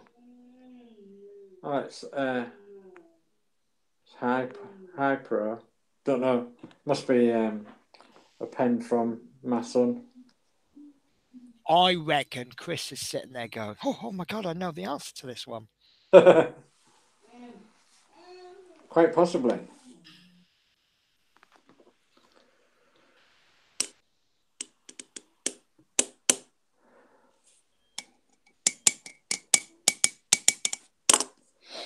I was watching a program on Sooty the other night. Really? Mm. Do you think Sooty will be the next person to accuse the BBC presenters of indecent behaviour? Yeah, I believe so. Because I think that hand up his bum went unnoticed for an awful long time. I do, yeah. A bit So I'll call a close to this question before we get ourselves in trouble. A round of championship golf consists of how many holes? 5, 4, 3, 2, 1. And the answer is 18. I've got a joke for you. What's this? Hang on, I've got to get me up on the view. What's this? Oh no, where is it? Hang on, I've got to get me up. There we go. That's Sooty in the nude. Okay, next question. I think not everyone will get this. What colour are the 4 stars on the flag of New Zealand? What colour are the 4 stars on the flag of New Zealand? Google to the rescue! Google to the rescue. I think we Okay. should make this one really, really short, just to foil Yeah. us Googlers. So let's do a 10 countdown. What colour are the Okay. 4 stars on the flag of New Zealand? So 10, 9, 8, 7, 6, 5, 4, 3, 2, 1. And everyone's just been copying the first answer in desperation. It's just a shame that the first answer was incorrect, because the correct answer is red. Johnson Hazel's gone red, blue, white, black. Just right. So unfortunately, no one got that. So I'll tell you what, I'm going to be generous. I'm going to give a point to Sol just for being the first answer. How's that? Yeah. Participation. So next question. How many states make up the United States of America? How many states make up the United States of America? Oh, Dave, did you get it? Let me just check. Do you know what? I will give you that, Dave, because you got in roundabout when we called it to an end. Okay.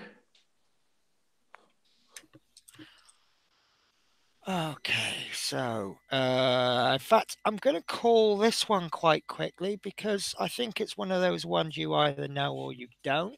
Yeah. So how many states make up the United States of America? So 10, 9, 8, 7, 6, 5, 4, 3, 2, 1. And the answer is 50. And I used to say 52 for some reason. I don't know why, but the answer is 50. So the next question, I did like some of the answers, 57, 56, 52, 53. So the next question is, which English football team plays its home matches at Hillsborough? Okay.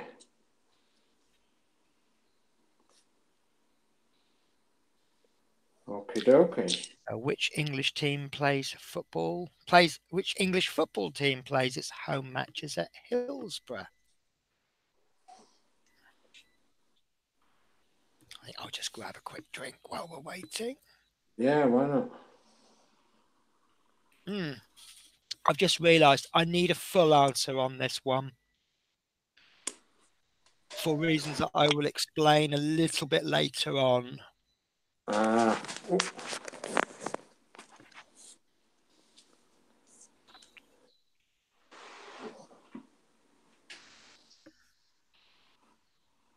Okay. So incidentally, do you know the oldest football team in existence? I don't. You'll probably only know it if you live in a certain city. No, I don't know it. Okay, let's call a 5-second countdown on this so I can give you the answer to both of those questions. Okay. Which English football team plays its home matches Hillsborough. 5, 4, 3, 2, 1. And the answer is Sheffield Wednesday. I've been a bit mean. I've not accepted Sheffield because there is Sheffield United who played Yeah. Bramall Lane, and the oldest football team in existence is Sheffield Hallam, which is now Ah, a non-professional team. And Fleetwood J, you couldn't have got much further from Sheffield with Wrexham FC, but that's fine. So we'll see how many people like to sit on the sofa and watch TV with their wives, or maybe they enjoy this themselves.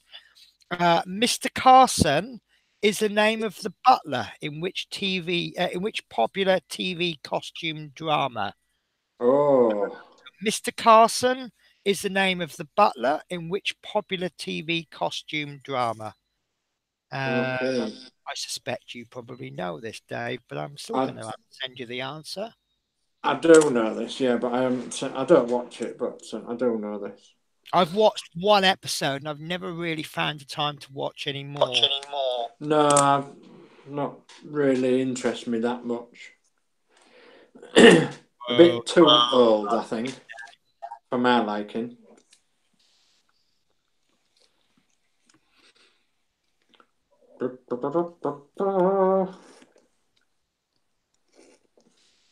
I'm going to start another page now. Look. Wow, a lot of people scoring very high. Jolly good. So that just suggests to me that I've just made it too easy. Stuart Sullivan says it's really rather delightful. Jolly good. Okay, so I'll call a 5-second on this. Mr. Carson is the name of the butler in which popular TV costume drama. And it's 5, 4, 3, 2, 1. And the answer is Dave. Downton Abbey. Downton Abbey. Okie dokie. So I can sense some jokes coming in on the next question, but I'll go for it anyway. Comedy duo Ant and Dec are originally from which English city? Oh, Can you guess who I was actually thinking of when I did this question? yes.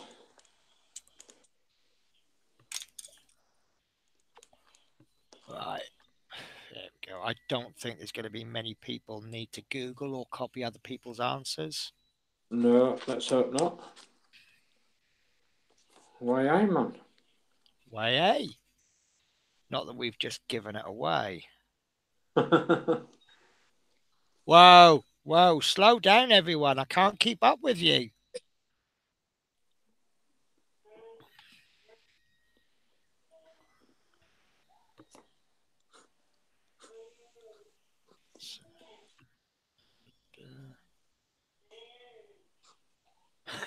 Stuart Sullivan has put Newcastle via Mars.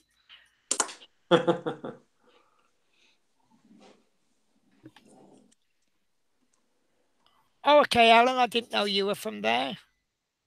Fleetwood J says, let's get ready to rumble. In the jungle. Okay, so I'll call a time on that one. Comedy duo Ant and Dec are originally from which English city? 5, 4, 3, 2, 1. And the answer is obviously Newcastle. I can't do the accent very well, so I shouldn't really have tried. Okay, so the Financial Times newspaper is printed on what colour paper? The Financial Times newspaper is printed on what colour paper? Oh, I don't know this one. Do you not? No, Should I tell you? I don't read the Financial Times. No, Oh, I yes. thought it was one of those ones that people knew. Maybe they Yes. don't. Stuart Sullivan has to be slightly different. Yeah. Bless him.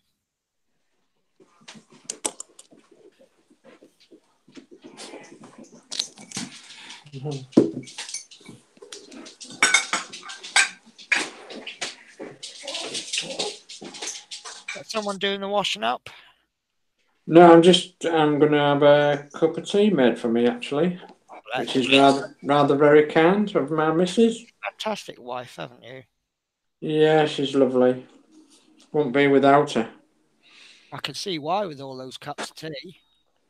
Yeah. Oh, I'm a right tea belly.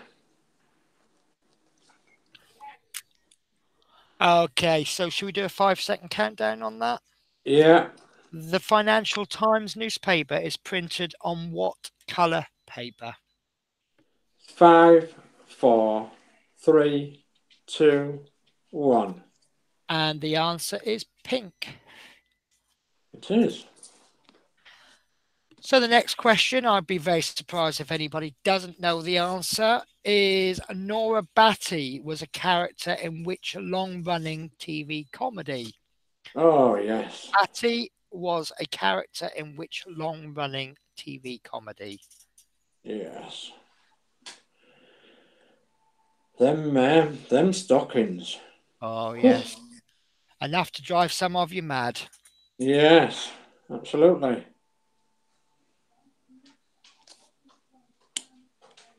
Yeah, that's suspected. My screen has just completely filled up. Thank you.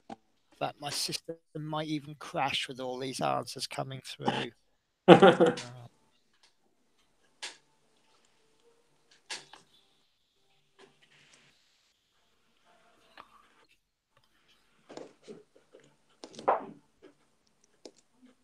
My headmaster at school used to watch the programme every week.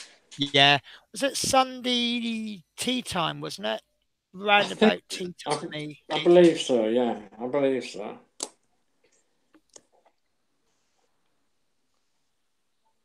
Ought to drive you batty. Enough A to very drive. good.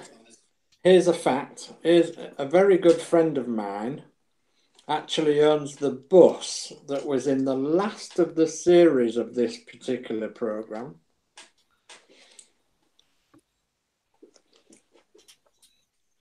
Sorry, I was just sneaking in a little mouthful of Tizer there.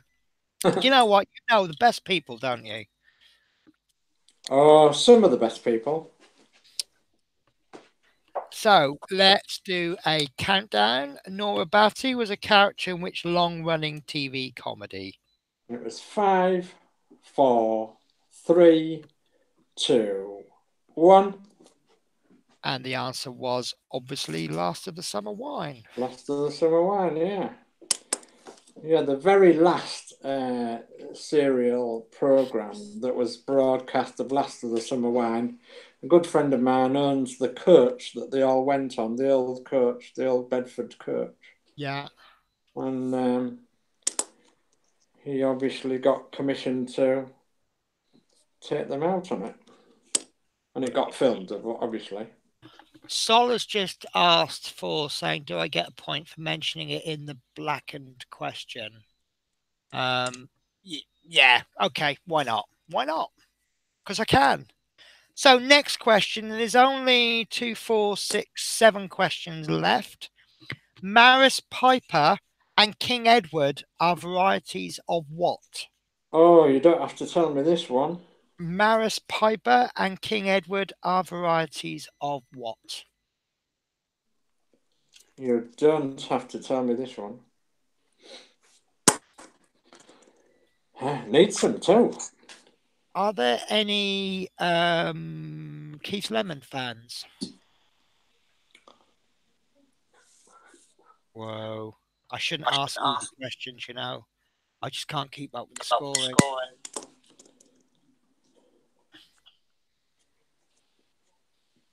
I bet it's quite close between them all, isn't it?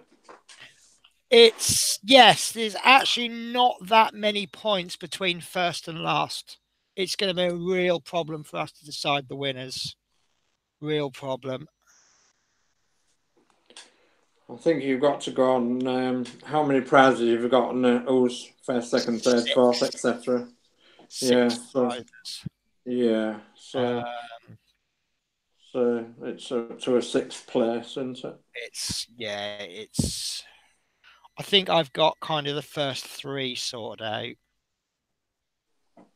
Right, okay, so let's call that one to a close. Maris Piper and King Edward are varieties of what?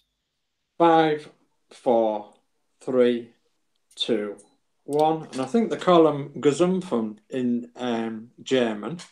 I did not know that. Gesumpfen. I was going to do my very best Keith Lemon impression and go potato. Yeah. If you don't watch Keith Lemon, that will mean absolutely nothing to you. Or taters, if you're in Yorkshire. Yeah. So the next question, I cannot imagine anybody getting this one wrong. H2O is the chemical formula for what? Oh, yes, H2O indeed. is the chemical formula for what? Indeed. I think the person who brought them to the UK was Sir Walter Francis Raleigh. Drake. Oh, Sir Walter Raleigh. Walter Raleigh. So you get a bonus point for that one, Dave. Oh Oh, God, thank you. they've done it again. They're going so fast. Oh, I can't keep up.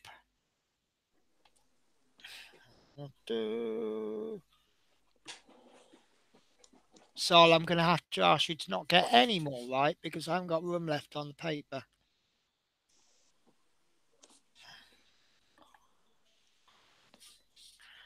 I'm playing Dave Mill.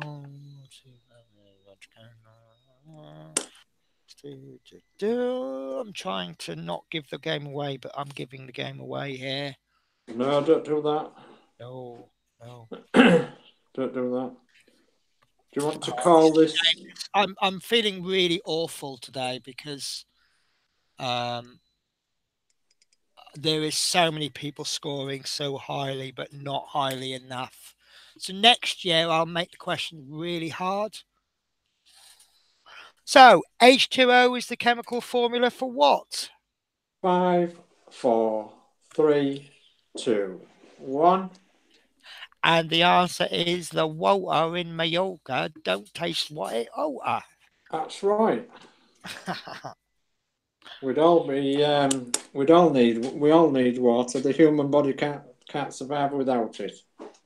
Do you remember that Heineken advert where they gave that woman, the posh woman? Yeah. And she goes, "Whoa," and she goes, "Oh gosh." At the end, Yeah. that's it, right? It's just the way she goes, "Oh gosh." Yeah. So the next one, I hope some of you won't get this because it'd be nice to know that I've got some questions that do stump some of you. RI, Romeo, India, are the initials of which American state?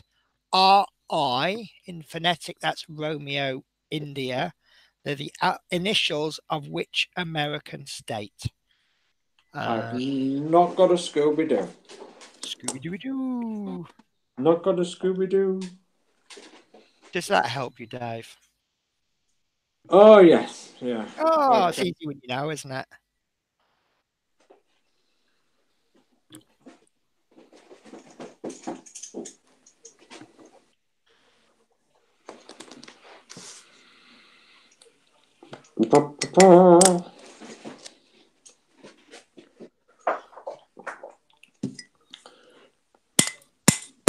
Right into the fun songs tonight. Like, I've got a lovely bunch of coconuts. La, la, the best of everything. Coconuts from? Big ones, small ones, some as big as your head. I bet they're all saying, "What is that, Dave, on?" Really? Yeah.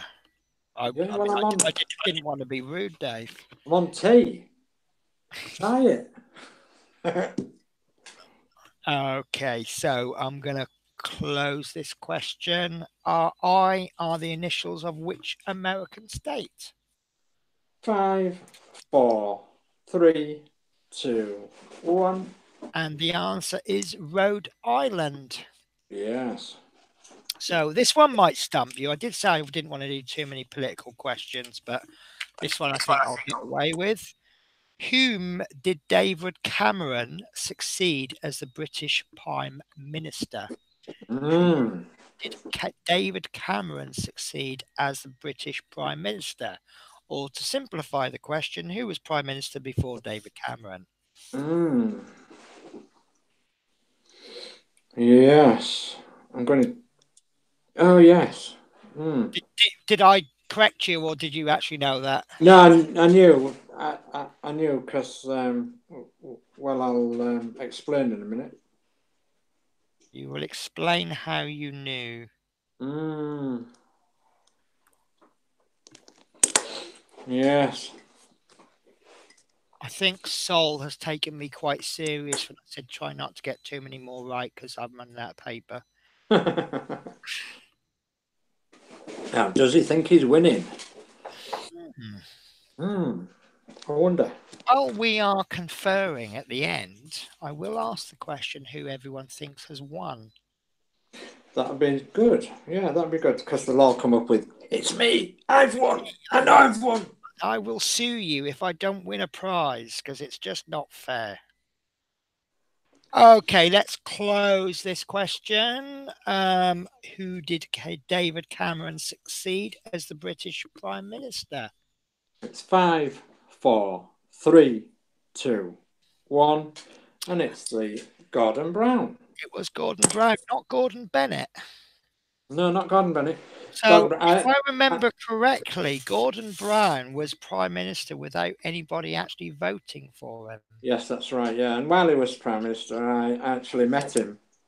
Did you? I met him in our nearest town of Goole, and he was opening an IT suite at a school, and there was short of some civic dignitaries to go and help open this IT suite, and because I was classed as a civic dignitary, I brought my wife along, who was also classed as a civic dignitary at the time, and we got to meet him.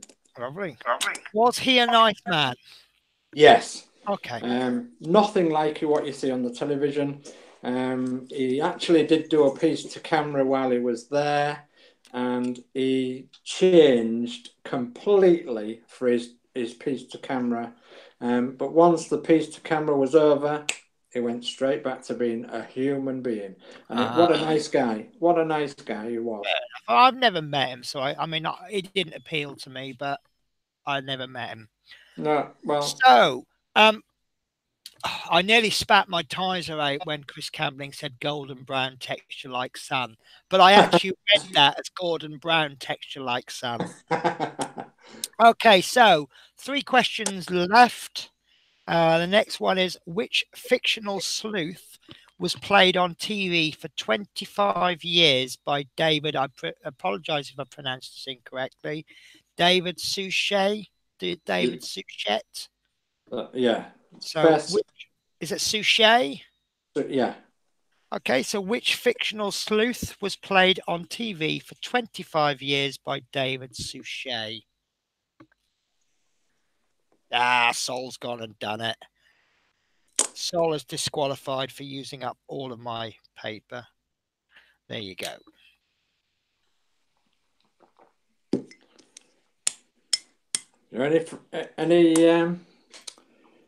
Any foreign songs that we could sing on that score? The only foreign song I really know is Joe Le Taxi, but I can't remember how the song goes. Yeah, Joe Le Taxi. Oh. I know a great song, a song by a woman called Nicole. Do you remember when Bucks Fizz won the Eurovision Song Contest? Oh, for making your mind up. Yeah, well, the next year it was won by a German lady called Nicole, and her song went a little love in a little something. Yeah. Yeah, another one. Any points for proper spelling? Do you know what? Yeah, let's give Alan Ware a point. I'm going to give him a point. Okay, so I'm going to close this question with which fictional sleuth was played on TV for 25 years by David Suchet? And it's 5, 4, 3, 2, 1. And the answer is Hercule Poirot. Correct. Okay, 2 questions left. This is a chance for people who've only got 1 or 2 points to just jump to 4 points. Complete the title of the play by Shakespeare, The Merchant of. Oh, know this one as well. Yeah, we all should know this one. It's a shame I didn't know which questions would be hard. Some of the questions I thought were hard and people got them. Obviously, I think whoever's in the lead now with 2 questions left are going to stay in the lead. Yeah. Yeah. But, you know, it's the way it goes. Hopefully we've all these answers, look. They're all jumping on board, are they? They are all getting these because they're all so well educated, you see. Yeah. Fastest finger first. Fastest finger. Well, I mean, everyone who's got great answers is getting the points.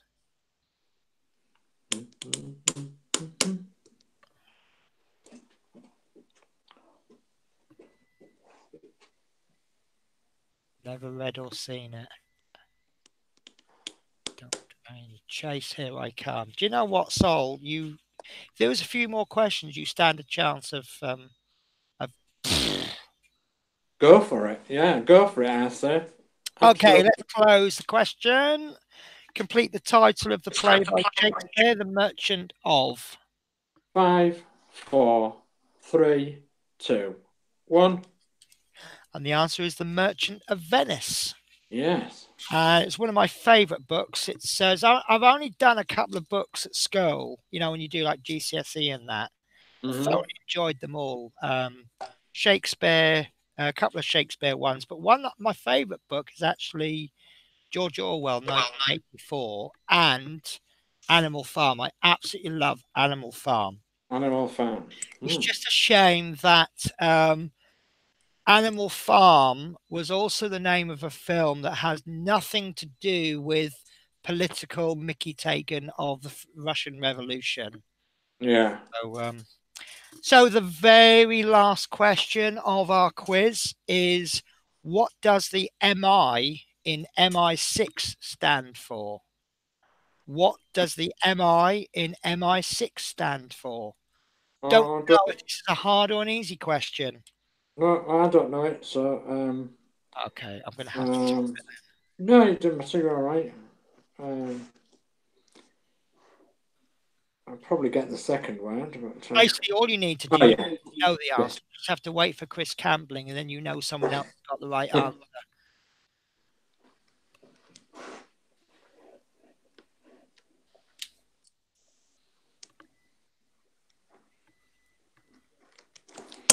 Okay. One thing that I've noticed on this whole quiz is that when people don't know the answer, they at least have some quite intelligent guesses, which I think sums up our viewer audience.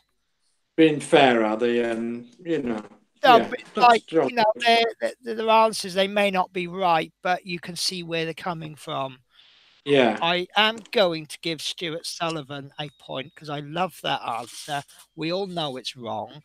It is not ministerial investigation, but I just love that answer. Yeah.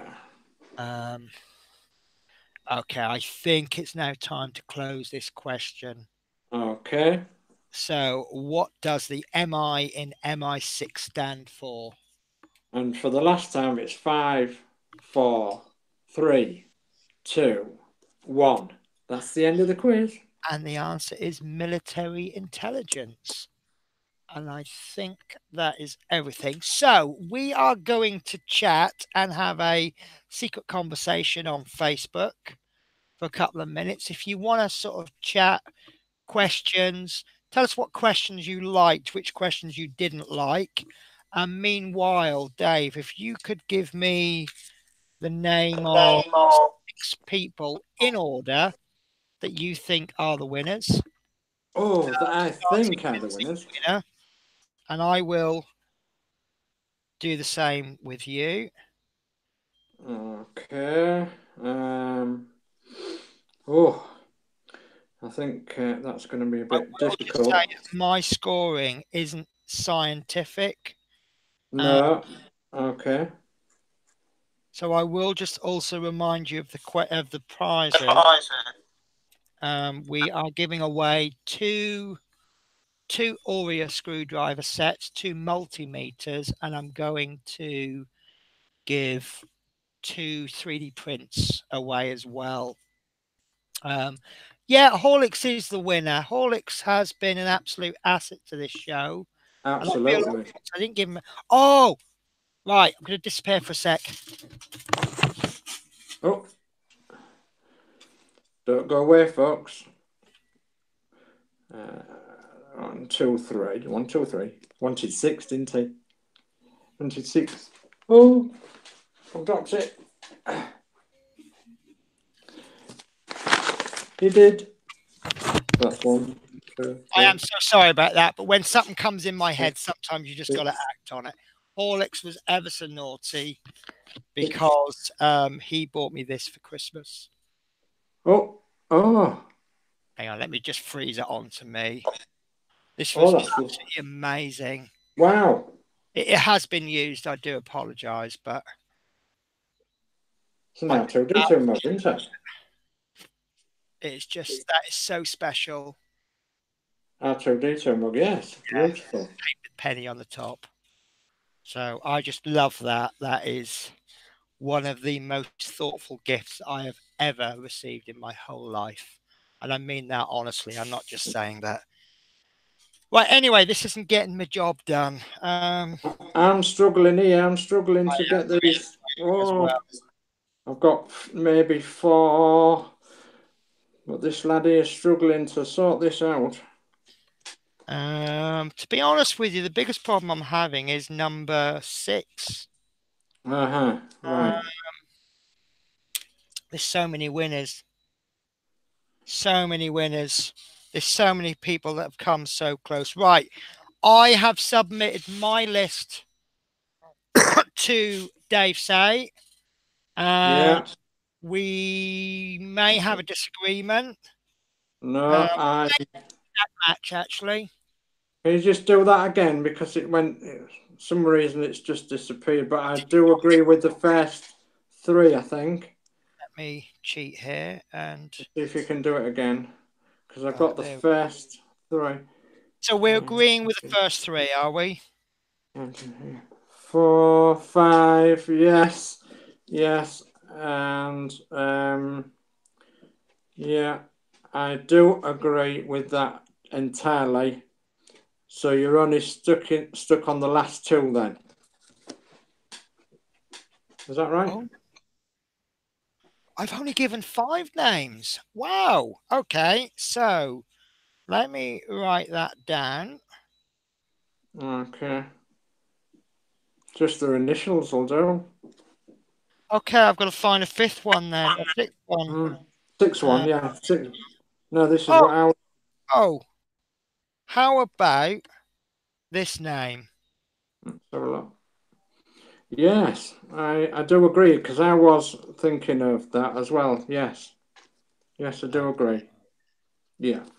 Right. Okie dokie. So I am going to go from 1 to 6. Normally I'd like to go 6 to 1, but because we've got 6 prizes, so we've got 2 Aurea screwdriver sets, we've got 2 multimeters, and I will do a print for 2 people. We'll discuss what you want. It won't be a massive print. I'm looking at maybe about a tenner's worth, 5-10 quid's worth of filament. So whoever wins, whoever is the winner gets first choice. They get to pick 1 prize. Whoever comes second picks out of whatever's left. Yeah. And then third gets to pick whatever's left. And then obviously whoever comes 6th just gets whatever one's left. Sorry. So while I am announcing the winners, could you, the viewers, I've decided I'm going to give a 7th prize of a print. Could you, the viewers, tell me who you think No, we'll wait till after we've announced the winners because you could end up picking someone who has already won. So we have. Could you do me a favor, Dave? Could you Yeah. text me that list? Just to confirm that you have it in the same order that I do. I can't text you that list because I Okay, not can't a even problem. Well, you said you bring the agree list. anyway. So I will. I I, wasn't. I will announce 1, 3, and 5, and then I'll text you 2, 4, and 6 so you can announce them. How's that sound? Oh, yeah, So, that's build up tension. And I really don't think it's a big surprise, is Fleetwood J. So, yes. Fleetwood J, would you like to tell us what you would like? Well done, Fleetwood J. Victoria screwdriver. I can't show you on because my computer's really awfully slow. That is what you will receive minus that you'll get it in a little case. So you get all of those screwdriver bits. You'll get the screwdriver. You'll get that. If you've already got one or you don't want one, you can choose a multimeter, or maybe you want to have a little look on Thingiverse, and I'll do you a I won't paint it. I'll just print it off for you. And if it consists of bits, I'll send you the bits to assemble. It's not going to be amazingly, but it's not. I'm not going to do your R2D2. But yeah, you want to select what you'd like, and I think that is a very well deserved. I think he was Absolutely, yes. the first one to answer every time he got the question, and he got a lot of questions. Right. Yeah. So if you can text me number 2 then. Okay, text you number 2. Pretty sure I know. I think. Yeah. Wasn't one of the early leaders, but he kind of caught up, and I think had that gone on a little bit longer, he would have won it. The way things were going. Yeah, absolutely. Do you want me to announce? Do you want me to announce that now, or wait a few minutes? Or Fleetwood to tell me what he wants. Yeah. I think we can go with a second because we've got 2 of every prize. Okay, so the second winner, I should have said the second runner-up or the second winner, because obviously you are a winner, is Chris Camplin. Well done, Chris.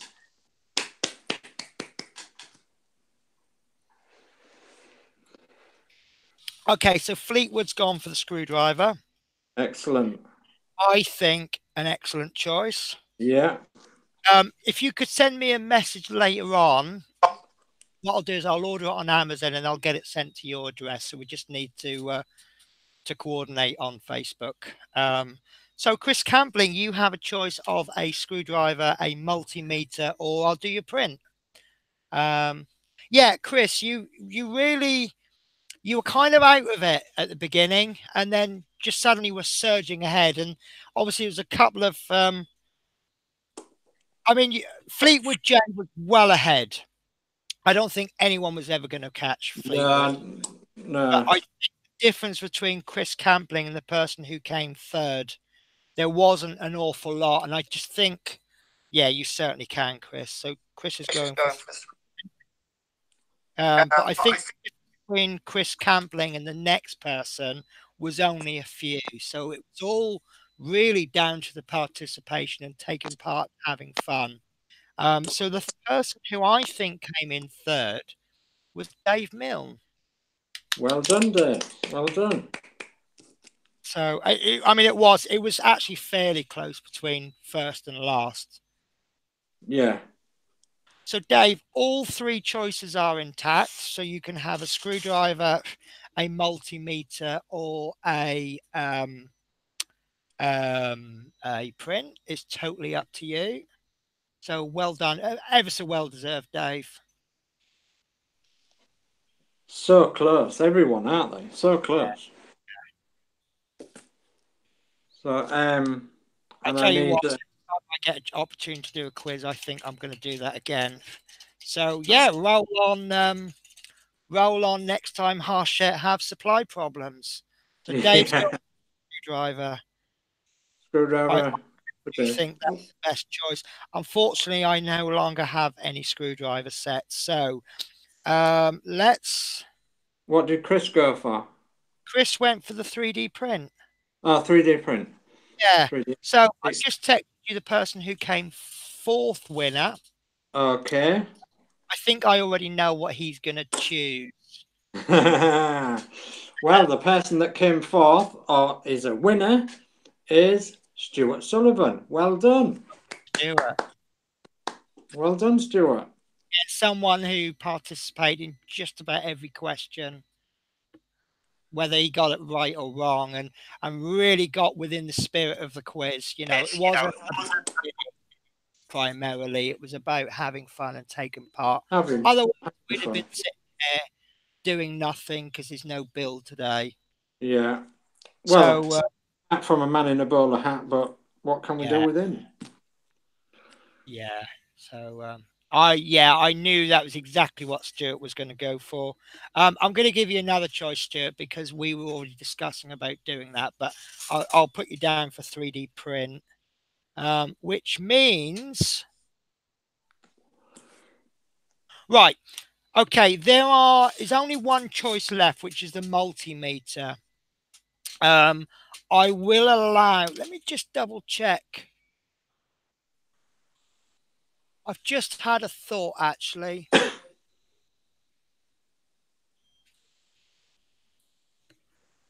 Right. Okay, Stuart, if I offered you the screwdriver, would you go for the screwdriver? Or would you still be all right with a 3D Dalek? The reason I'm asking is actually they're all the same value. I've said up to a tenner in 3D print, and the screwdriver is a tenner. So do you want to take an alternative? And I'll tell you what I'll do. The next two, they can have a choice of any three. So if anybody wants to change their mind and I'll offer all three because they're all roughly the same value anyway. So the 1, 2, 3, 4, fifth winner, which I am not texting, ignore that, Dave, because it's my turn. Okay. So change his mind to a screwdriver. Right. So that's actually my call. I've just given away my call. Okay. So the fifth winner, and to give you an idea of how close the difference between Chris Campbell and this person is 17 points, which is only a few questions. And that winner is Sol. Well done, Sol. Well done. So, Sol, you can have a choice of a screwdriver, a multimeter. I guess the multimeter's not gone down as well as we thought. Or if you'd like me to print you something off, because take advantage of that, because my 3D printer is working really, really well at the moment. But yeah, well done, Sol. Well deserved. So we'll just wait for Sol to come in and tell us what he would like. While I text the last person to Dave. Yes, Sol, really? Yes. Yes. You were on the bottom half of my score sheet because obviously I gave a lot of points to screwdriver. I think everybody wants a screwdriver, don't they? So do you want me to announce the sixth person now? It's the sixth person. So here is the sixth person, the sixth winner tonight, and that is Alan Ware. Well done, Alan. I've got connection problems now. Oh, come on. Connection. Don't go off now. No, we need you. Can you still hear me all right? I can hear you fine. Stuart, no need to pay postage because I'm an Amazon Prime member. So I get free postage anyway. Yeah, it'll be next day delivery, so you'll get it free of charge. So yeah, I won't charge you, but obviously we're still talking about the No problems, Horlicks. I'm really glad you popped in. It's been absolutely brilliant. I think you'll absolutely love the rerun, and we've all missed you. So yeah. So Alan Ware. So what would you like, Alan? Oh, excuse me. Too much pop and burping now. Right, Alan's after the screwdriver. Right. So I would like all of you, the viewers, to select someone that maybe you noticed was participating well. We're going to have a seventh winner. I haven't told anyone about this, so we'll let the audience decide. Let's pick someone else and let's just share the love. And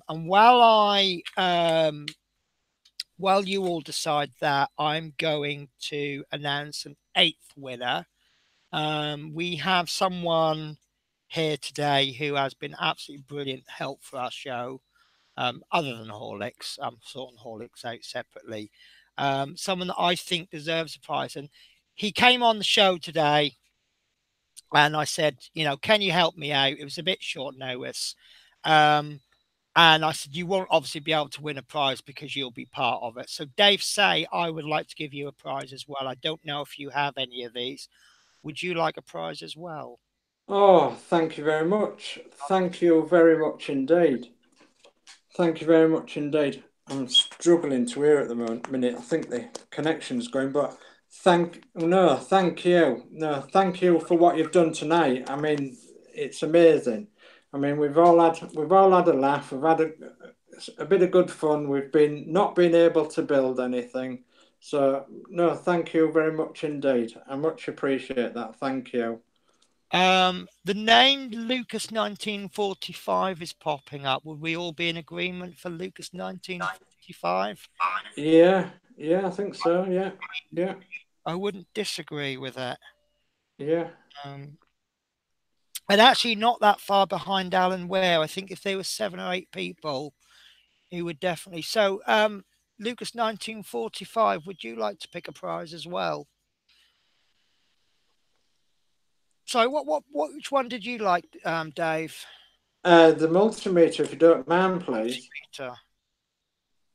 Mine's added.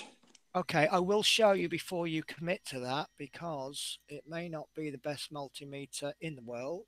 So long as it works, that's. I'm not bothered about whether it doesn't have to be the best in the world. Just so long as it'll test away from A to B. Yeah, right. So that is the multimeter. Now that will not come next day. No, that's fine. Thank you very much indeed. That's fine. Thank you. But it does have a removable thick rubber casing, protects the multimeter from splashes and minor bumps. That's all right. That's lovely. So, thank you very much. but yeah, so we're just waiting for Lucas to tell us what he would like to win. I hope he hasn't gone, oh, I didn't win, I'm off. And thank you, Horlicks, for popping in and saying hello. I know Horlicks a couple of times has said, oh, I may not be able to make it or whatever. But obviously, I've just said, well, look, everybody has a personal life. There may be one day when I can't make it. Yeah, yeah. So I will get those sorted out. Okay, fair enough. Horlicks says that. Listen, I won this, and this is amazing. I have shown everyone Horlicks. I'm sorry, it's brilliant. recently been used, and I absolutely love this. Oh, Lucas would like the multimeter. Oh, you did say already. No, it's Dave. Yeah, right. So I will just say the multimeter won't come the next day. That's not a prime item. That's fine. So you will wait a few extra days. So what I'll do is I get paid tomorrow, so I'll order as many as I can. If I can't afford them all in one go, then I will have to wait the next week. I will apologize about that. Christmas and New Year wasn't the best for money, but I managed to get through it. So I'm going to ask you to send me your address again, just in case Oh yeah, because you won one of the screw pots, didn't you? Yeah. Yeah. Yeah. So yeah, brilliant. I'm really happy with tonight. Then I think it went really well. So I'm going. I loved it, Horlicks. I really do. It's now my evening mug. I normally use this in the morning when I really need a cup of coffee, and then I'll use this when I come home because I'm trying to cut down on my coffee. There's apparently 9 cups of coffee a day is quite a lot, apparently. Um, so I'm going to give you a quick sneak preview of my R2. It doesn't look like it's changed that much, but I've actually put together the first ring. I hate saying ring piece, but just Yeah, but it's unfortunate, isn't it? Wow. So I did this week, and I am so super impressed. It's very heavy, by the way. So the Wow. first ring is now in place. As you see, I've 3D penned it. Oh, So it's a yeah. little bit rough, but it is so super strong. Look at that. Wow. And today I've started printing off. These are called greebles for some reason, and these are absolutely superb. I'm actually printing this piece off at the moment, but I, Looks I, brilliant. I just brilliant.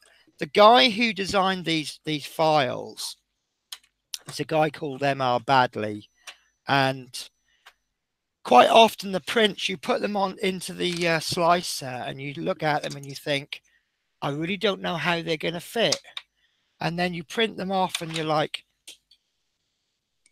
there you go, that bit that just fell out.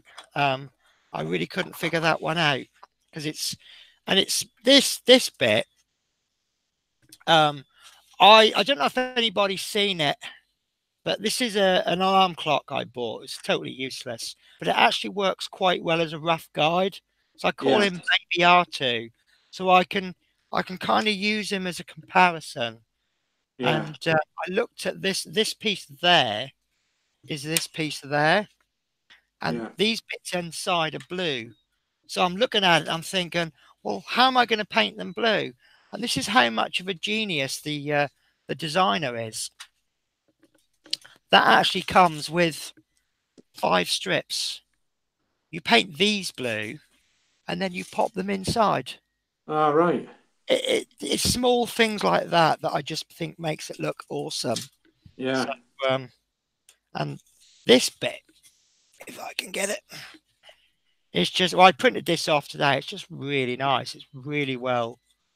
Oh, which song was that? I got to be honest with you. I got to watch my video. Oh, yeah, I got a copyright thingy on some of my videos because of the music I'm using. I didn't realize they were copyright. Hang on a sec.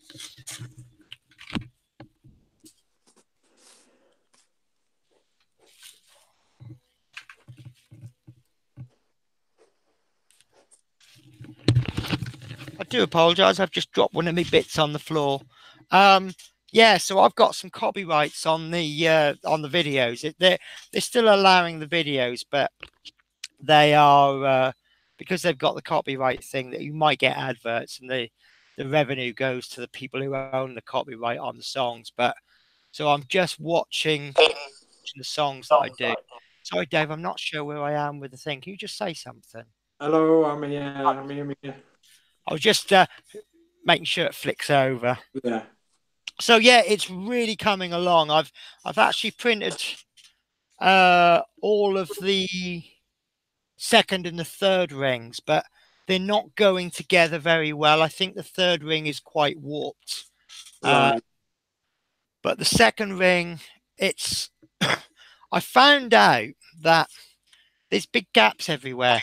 And the reason it's got big gaps is because there's like little bits that go in. So when you get to the third ring, this complete top bit is missing in the front. And it's actually this piece there, which has got utility arms. Oh, yeah. Yeah. And that comes as a completely separate bit. So you then print that off, and then you pop it in, and then you've got mechanisms that go in.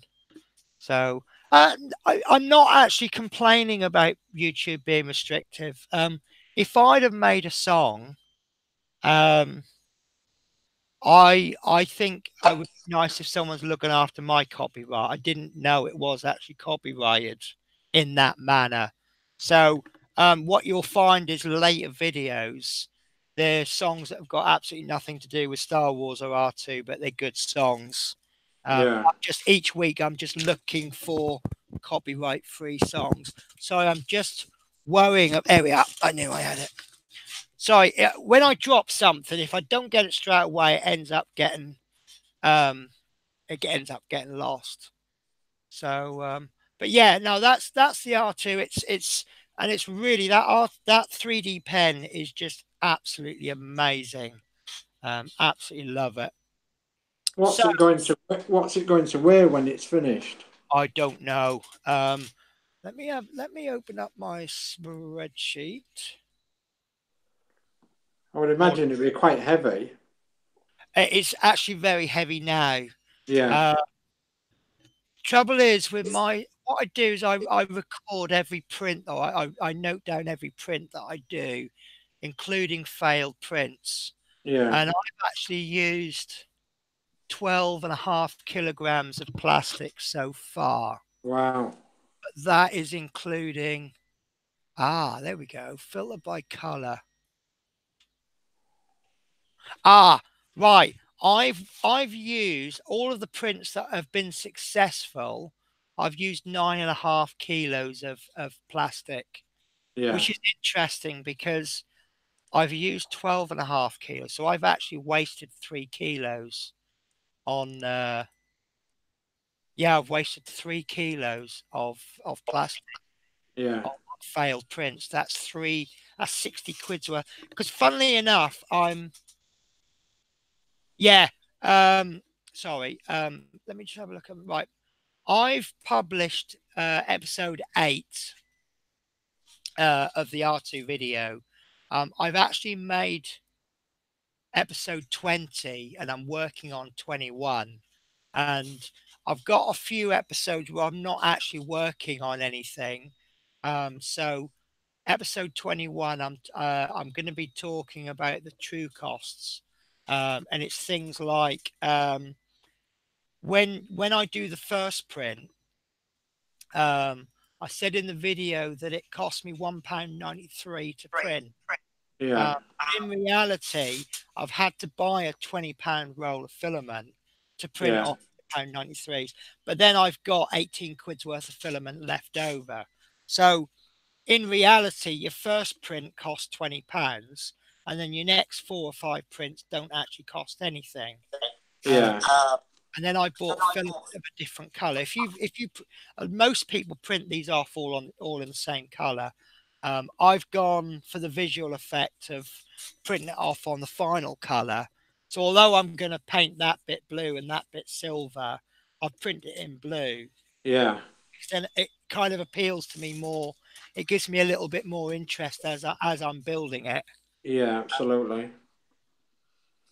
So, did I see the Dalek on the episode of Doctor Who? Yes. Now, apparently, I learned that there is a contract that the person who made the Daleks, the contract is that the Daleks have to make an appearance in every single season. And as the New Year's, the one that was on, was it yesterday, is part of the last season. They got away with that. But I've got to rewatch it actually because I'm now obviously researching Daleks now because I'm actually going to be making a half size. I want to make a full size Dalek one day, and I've been talking to Stuart Sullivan, and I'm going to be making him a half size Dalek. But the only problem I've got is that I've not got the plans for the bottom half. I think I might be able to find them somewhere. But all the projects that I've got, They're really well spread out of the Daleks at bottom, aren't they, as well? yeah, I think Really I'm well. going to be doing plastic art and making plastic strips and then putting it's just that bit at the bottom with the bulby bits on the outside. Yeah. Uh, Difficult. Yes, right. That's what I was going to talk about. There's a film on Netflix called Black Black Mirror something. And it's a really weird concept. It's one of these films where every now and again it gives you a choice, and whatever choice you make, it then steers the film in that direction. But it's a Yeah. little bit dark, a little bit Donnie Darko type of film, um, and it was just a little bit on the grim side. But I got to be honest with you. I mean, Chris Campling recommended it because the guy gets on a Routemaster early on. It's got nothing to do with that's it. Bandersnatch, that's the one. Um, I went on to Netflix, and Netflix offered me a 30-day free trial, so I signed up for it. And I got to be honest with you, it didn't really appeal to me. Um, I found that I got the impression that every time I made a choice that the film didn't want me to make, it ended up taking me back to where it wanted me to make the different choice. So, but there was a couple of interesting things where the actor, one point he's seeing a psychiatrist, and he says he feels that his life is being controlled by somebody else, which I thought was an amusing line, because I'm making his choices for him. But yeah, maybe that was the point of the film. Then it was the illusion of choice. Yeah. I think I'm getting a choice, yes or no, or left or right, or whatever. But in actual fact, the film has taken me where it wants, but it's giving me the impression that I'm taking it where I want it to. Yeah. So you can tell him you are watching him on Netflix. Yeah, that was the impression I got, Horlicks. That it's like at the beginning, it says, "Do you wish to accept this contract for doing this software?" So I went, yes. And the next scene is a TV review all about your computer program. It's saying, "Oh, it feels very rushed and not very good," and this, that, and the other. And the next thing you know, it's gone back. So then this Oh. guy said, "Do you want to work for us or not?" Of course, I went no. And then it went to the next stage where he's now working on this program at home. Oh. And then there was a bit where he's on LSD, and this guy is saying, "Do you want to jump or should I?" So naturally, well, you go first. And the guy jumps over the balcony to his death. And then it all goes back again. So, but yeah, it took me back to the days of when I was very young. They got these Dungeons and Dragons books where you'd read the page and then it'd say, "Do you want to do this? If so, go to page 54." And Yeah. and it was kind of a modern version of those. The concept was very good. I just didn't really, the film didn't really grab me that much. Yeah. So, but yeah, so if anybody's on Netflix, I would recommend watching it just for the experience. All right, so we are actually in the game that he's doing the computer program. Oh God, it's getting weird, isn't it? Maybe it's the next stage of Matrix. Because Yeah. Matrix, I think, was the scariest film I've ever watched, because Matrix actually made me think that it was real. It made me question existence. So anyway, right. So it's coming up for 11. So I suppose we better start saying our goodbyes. Yeah. So, but yeah, I'm glad other people have seen it. It's, I think I at least I've got the grasp of what it is.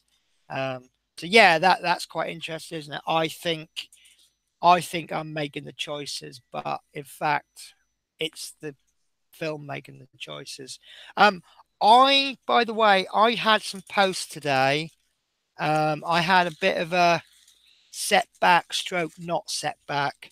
My little connectors came. I ordered a mixed set of connectors so I can make wires up. Unfortunately, too big to fit into the Routemaster. So,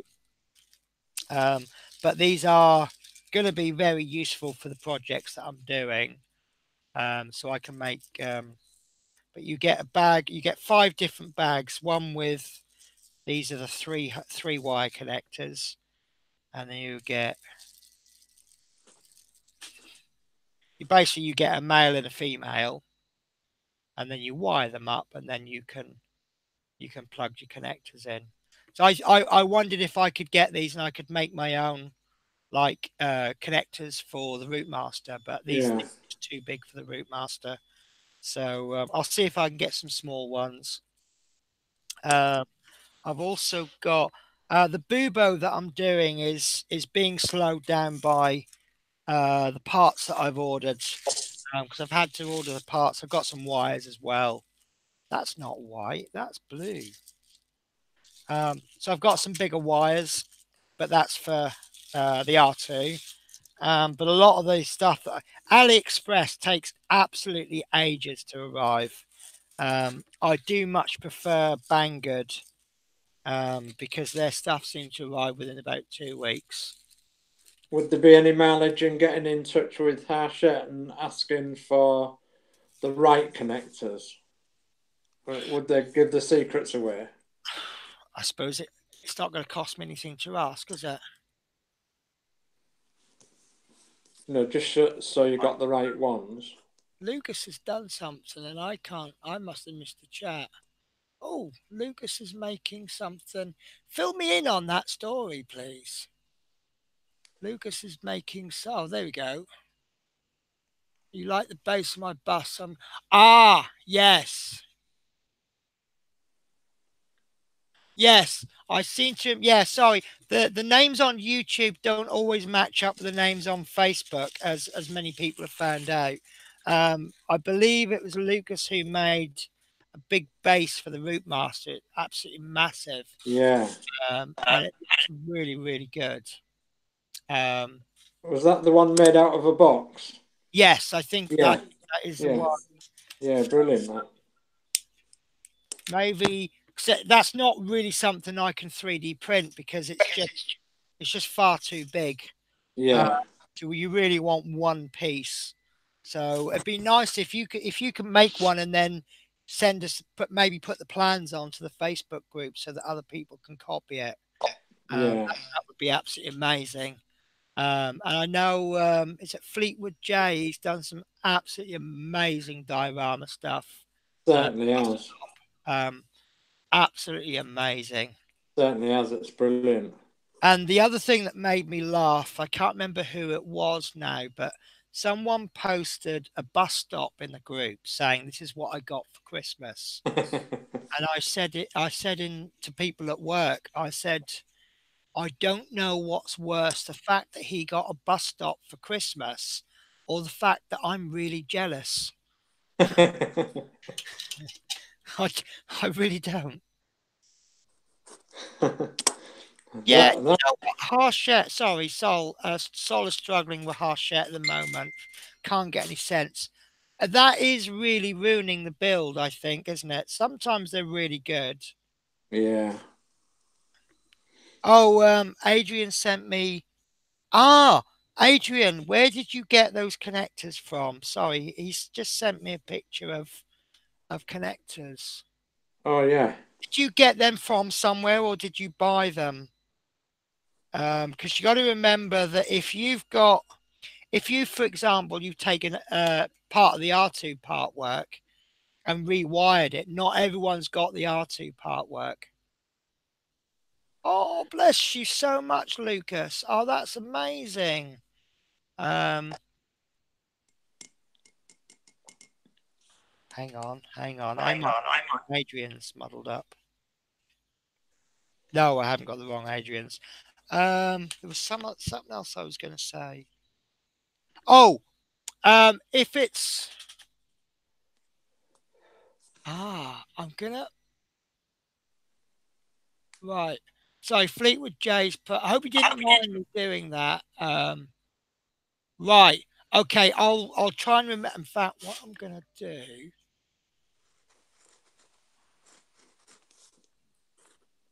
Sorry. I'll have to try and memorize that. Windmill at Harshett Parkworks LC. Right, yeah. I don't know if I showed you on the last episode. I actually bought pack 1 of R2D2. I've actually built it. Look, I've got no intention of going beyond part 4. The whole reason I bought it was between, I think it's issue 1 and issue 4. I saw it recently. I did see it. You get a battery testing box. Here we are. One of these is issue 1 and one is issue 4. And you get this box, and then you get this board there. And what it enables you to do is plug it in and test it. Yeah. So. Oh yeah, brilliant. 2 different connections. Yeah. And I believe that this can be used on the Routemaster, but this logic, is it logic light, status light? That's got a connector in the back, and I think that might fit into the Routemaster. Probably won't, because the connections are really, really small. No, it's too big even for the Routemaster. But what my plan was is partly why I bought these other connectors. If I can get the connector that goes onto there, I can then put a wire in and then put my own connectors on, or whatever connection fits. And then I might be able to use this to test anything I want. Just make a variety of wires so that I've got various connectors. So basically, I've got like, what do you call it when, remember you used to get the phone chargers and the wire used to split into about 6. So you can charge any phone you want. I've also bought some phone chargers from Poundland. I was playing with this. Horlicks was around when I made this, and it's quite amusing. What I'd done was I got this old phone charger and I cut the wires and I put a 9-volt battery on it. And I've actually tested it, and I've lost where I've connected it to. Okay, it does actually now fit into the Arduino Mini, and it does actually work. So that then spurred me, because what I need is a USB to USB. So I've got 2 phone chargers, and I'm going to cut them in 2, and I'm going to put the 4-hole connector on, so I can connect them, so that I can then power it from a power supply rather than battery. Yeah. Because the great thing about buying 2 phone chargers exactly the same is the wires will be the same color. Yeah. So, and then once you learn how to do the connectors, then Bob's your uncle, really. Yeah. So,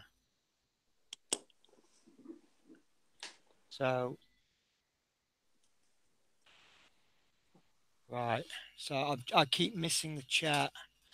I'm relying on you for the chat because I've got no chat. So yeah, right. Okay. So Luke Sasana is going to make us a box. So we've got the email Windmill at Harshett Parkworks. Yeah, it's a great shame, but I'm always pleasant to the person on the phone, but I'm starting to lose faith. Right, Adrian, you got it off Amazon. Great. So I will look on Amazon for connectors. I don't think I can have too many connectors anyway, even if I bought the wrong ones. Lucas 1945. Dave say, if you remind me at April sometime, I'll make 2 boxes for your buses. Oh, thank you very much. Fleetwood Jason, email the address above for help. Stuart Sullivan says, "Don't change soul. Never stood to that. Let's stoop to that level." Stuart Sullivan, you're saying octopus. Is that what you're asking me to build? Except that you have asked for a screwdriver. So, right. Okay, Dave, have you got a pen handy? Yes. Take this email down. Go on then. Hang on, what message? Oh, I've just read. Right. So the email for Harshette is e.windmill@harshettepartworks.co.uk. And obviously, I've told you about in April, remind Lucas, and he'll make boxes for you. Oh, the name of the wires. I think I've lost the name of the wires. Sorry, can you? Yeah, I've got that. Thank you. I might have got myself in a muddle here. Oh, is Octopus the name of the wires? Right. Okay. I think. Right. Okay. Yeah. Was there a message there from Fleetwood J as well?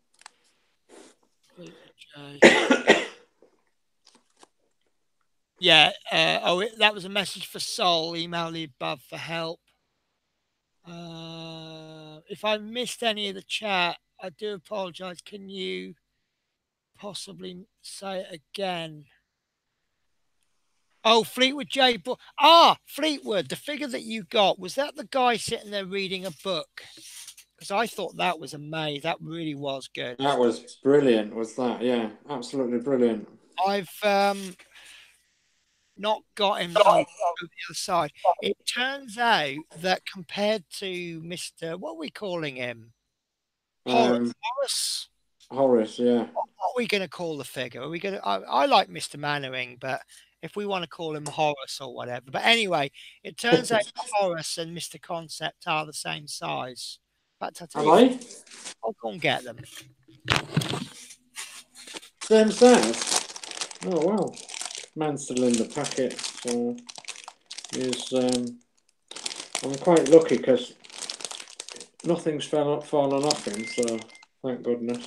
But I do know that some of you have got some ones that have had hands and feet broken off. But man's all together, I think so.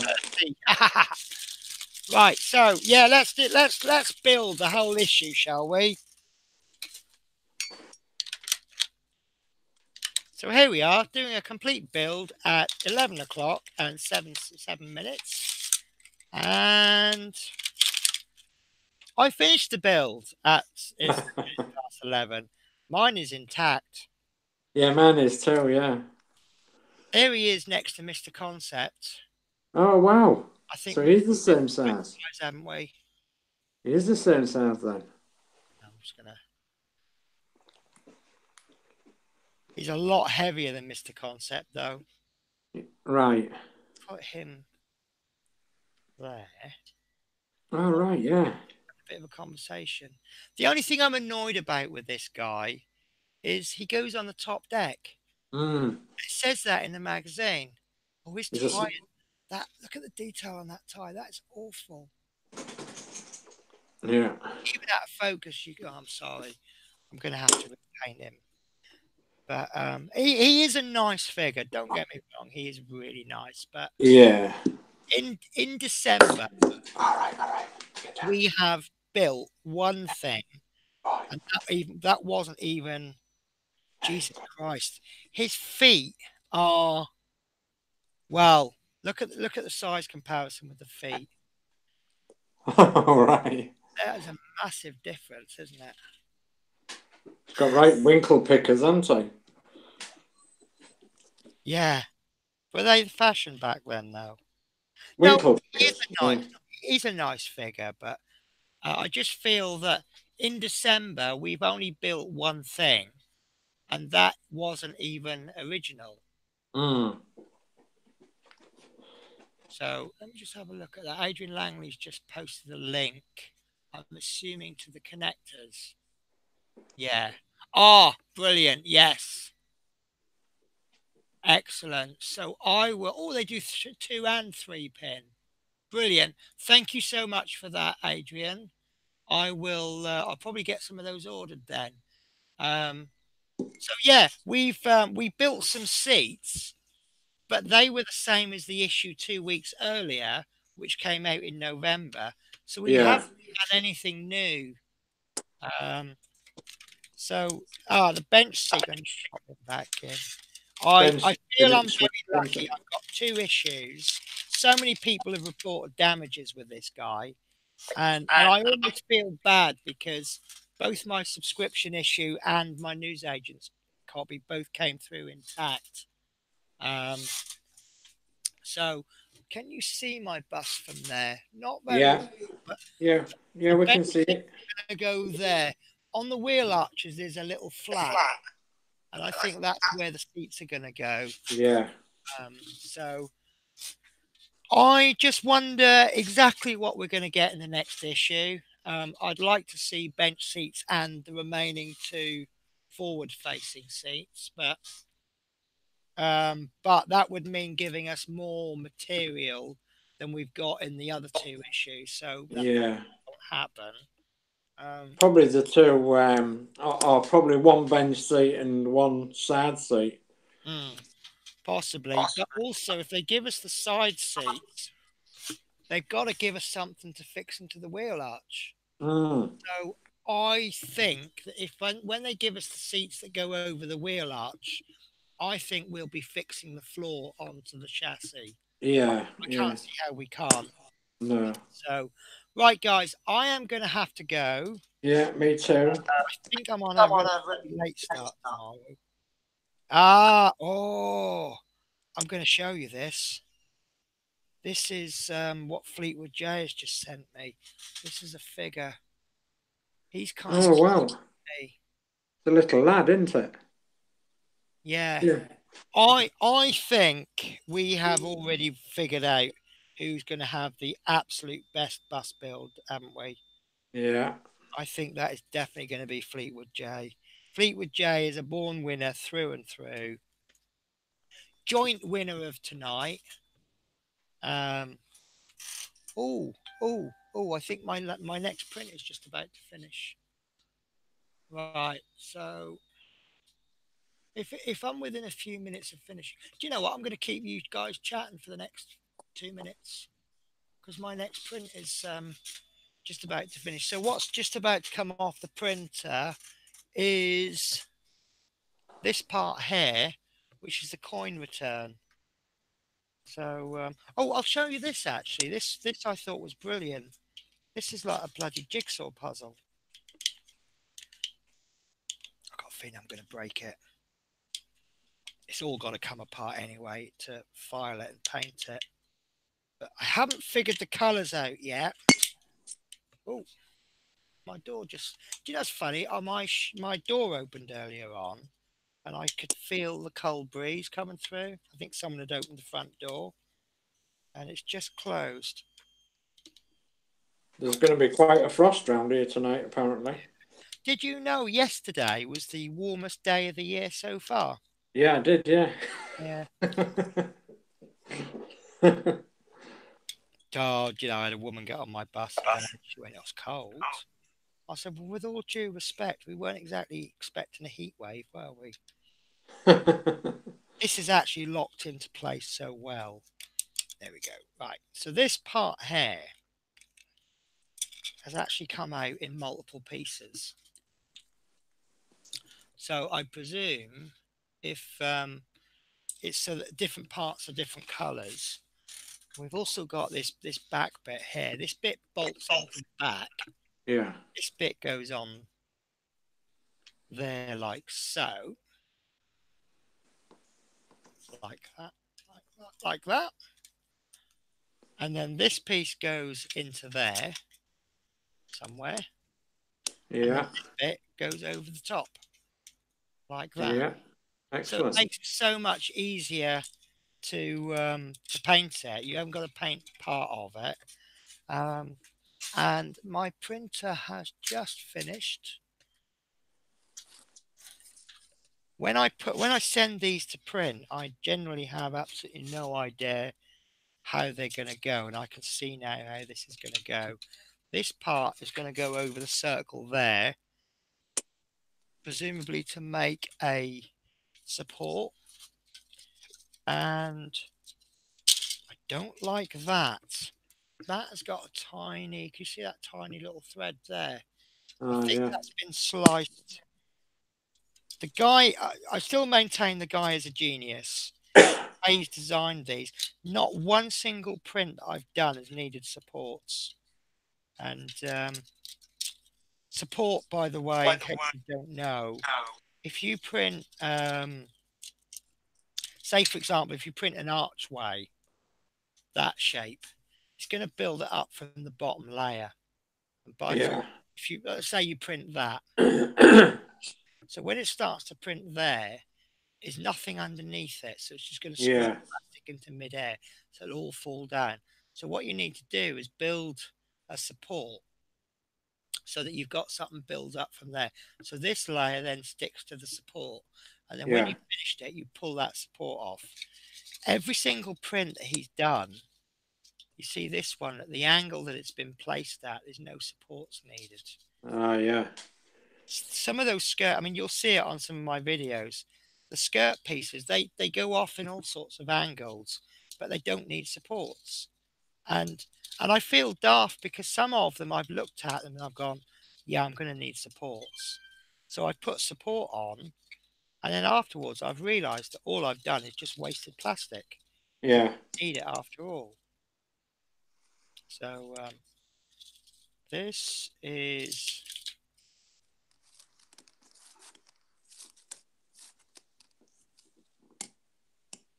No idea how that's going. Okay. No. Oh, I can't figure this out. Right. Okay. Right. Sorry, guys. Have you actually a manual to work from then? No. No. Just put it together, is it? And There's manuals on things like the body. It hasn't written all of the manual yet. That's the front piece, so that's going to go. Ah, that's not going to fill all of it. So. Ah, I think that is going in that angle. No. Oh, I don't know. I might have to get Horlicks to send me pictures of his. Ah, I think. Ah, I see. I've got it inside out. That's why. Right. I'm showing you the back when it was actually the front. So these three pieces are going to need to go together. So that is the coin return. It's not actually going to do any. There's no hole in there. So that is obviously going to go behind there somewhere.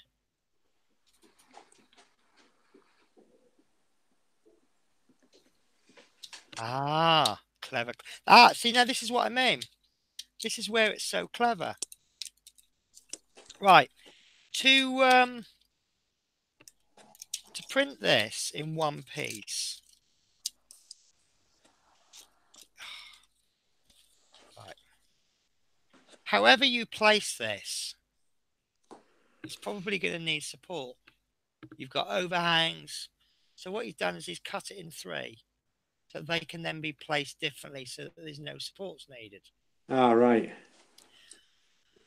Now, this is the actual coin return, but if you place that in there, there's a hole in there, so it's going to disappear in. So we have got here a little backing plate, and as you can see, there's notches there. So those are going to go into there. Yeah. That is now just the right size to you've still got two screw holes. That's going to line up. So that is now, you now can't put that in the wrong way because the hole is near the bottom. You've got to perfectly, yeah. there. So there we go. I mean, I've used the words locating pegs so many times. These all come with, if you can see, little holes in there. Yeah. And what you do is you drill those holes out with a 2mm drill. You then place in a piece of filament and then cut the end off so you make your own locating peg. And Yeah. then that goes into there. So now you can line them up properly. Because I'm using the 3D pen, I actually don't need the locating pegs, but it's nice to use them. So there is another fabulous piece. Your 3D pen would glue it, will it? Yeah. Well, look, this is how. Hang on.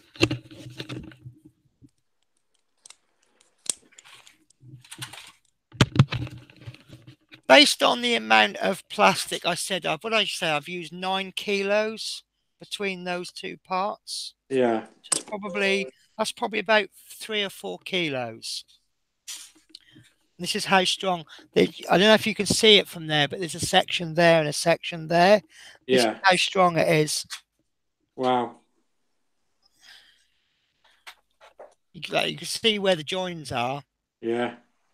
And that's how strong it is. Brilliant. And that's just made because the 3D pen, because it's so hot, it's actually melted the two surfaces where it's joining and then filled it in with more plastic. Yeah. So yeah, and I'll tell you what's funny. Sol has just said it's amazing what you can do with a 3D printer. Someone did such. I was actually complimenting someone on a build. They've done an R2D2, but they've done it all of the blue bits, no, all the white bits, they've actually stuck the autism aware stickers all over it. So it's an autism aware R2D2. And they were saying about how 3D printing is still in its infancy. There's so I mean, the resin 3D printers that they make are absolutely amazing. Far too expensive to have for household use. Yeah. But go back a few years, 3D printers were far too expensive for everyone to have one. Yes, absolutely. And now they're super cheap.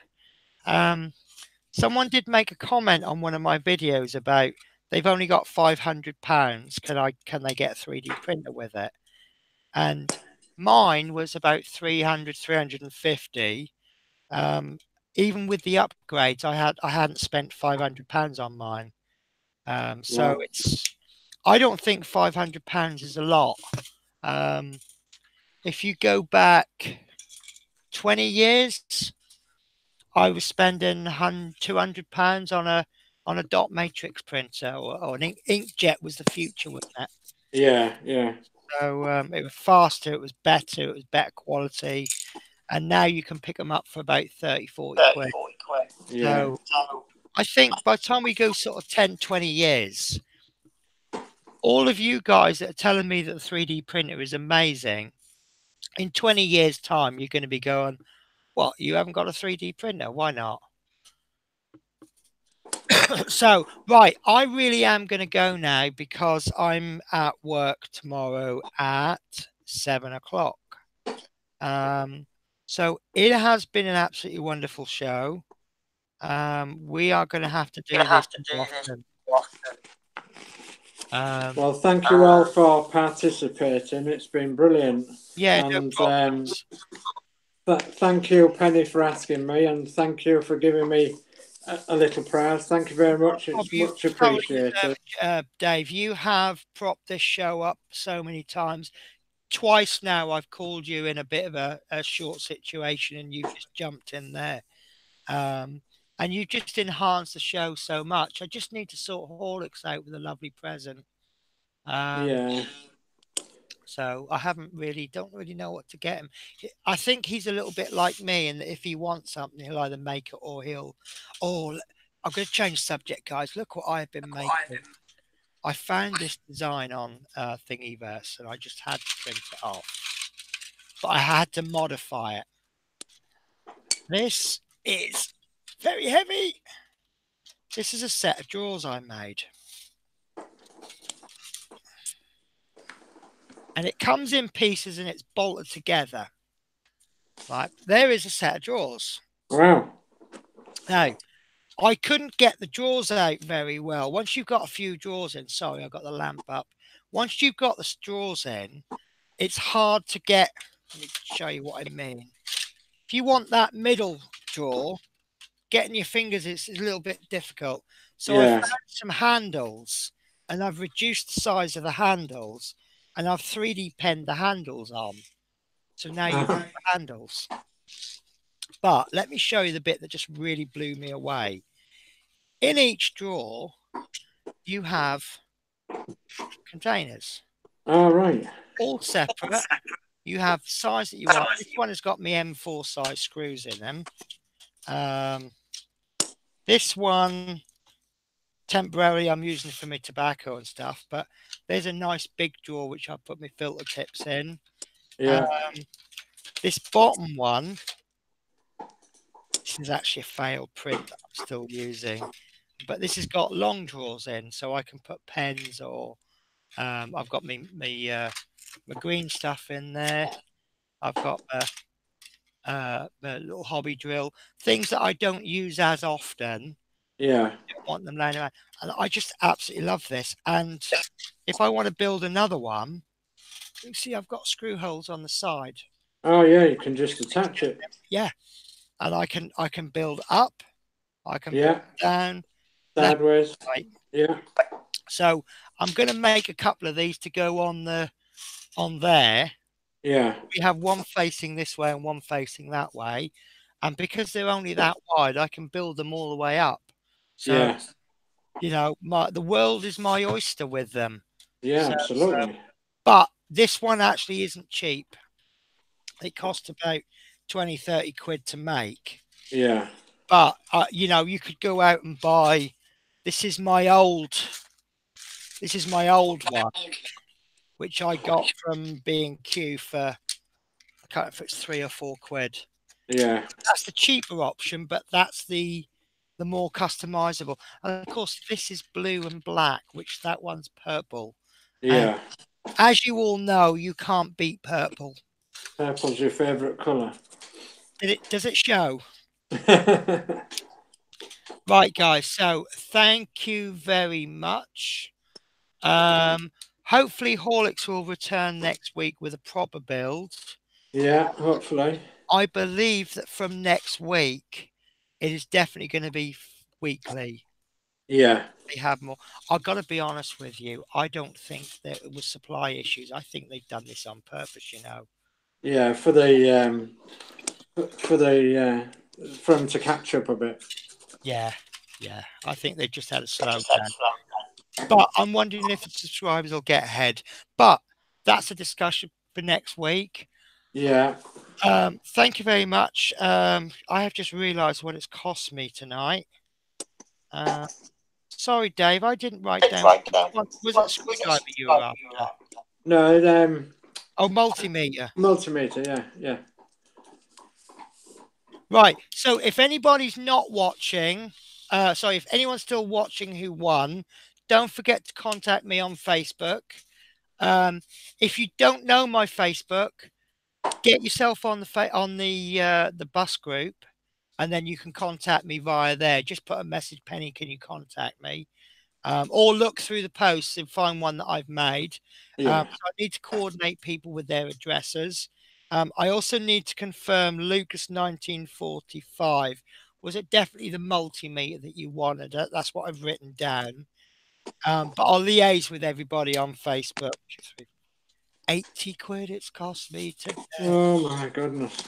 But it's worth it. It's my chance to give a little bit back to you guys. You've made this show a real success. And it's just been better and better every week. And we've got more than a year to go. Yes. How much is it going to cost me by the end of the year? Right. So, guys, love you all so much. I'm going to disappear now. You take care. I'll just give Dave a chance to say goodbye. All right. Well, thank you ever so much for participating, everybody. Good night. God bless. And we'll see you on the sites. Take care, guys. Bye-bye.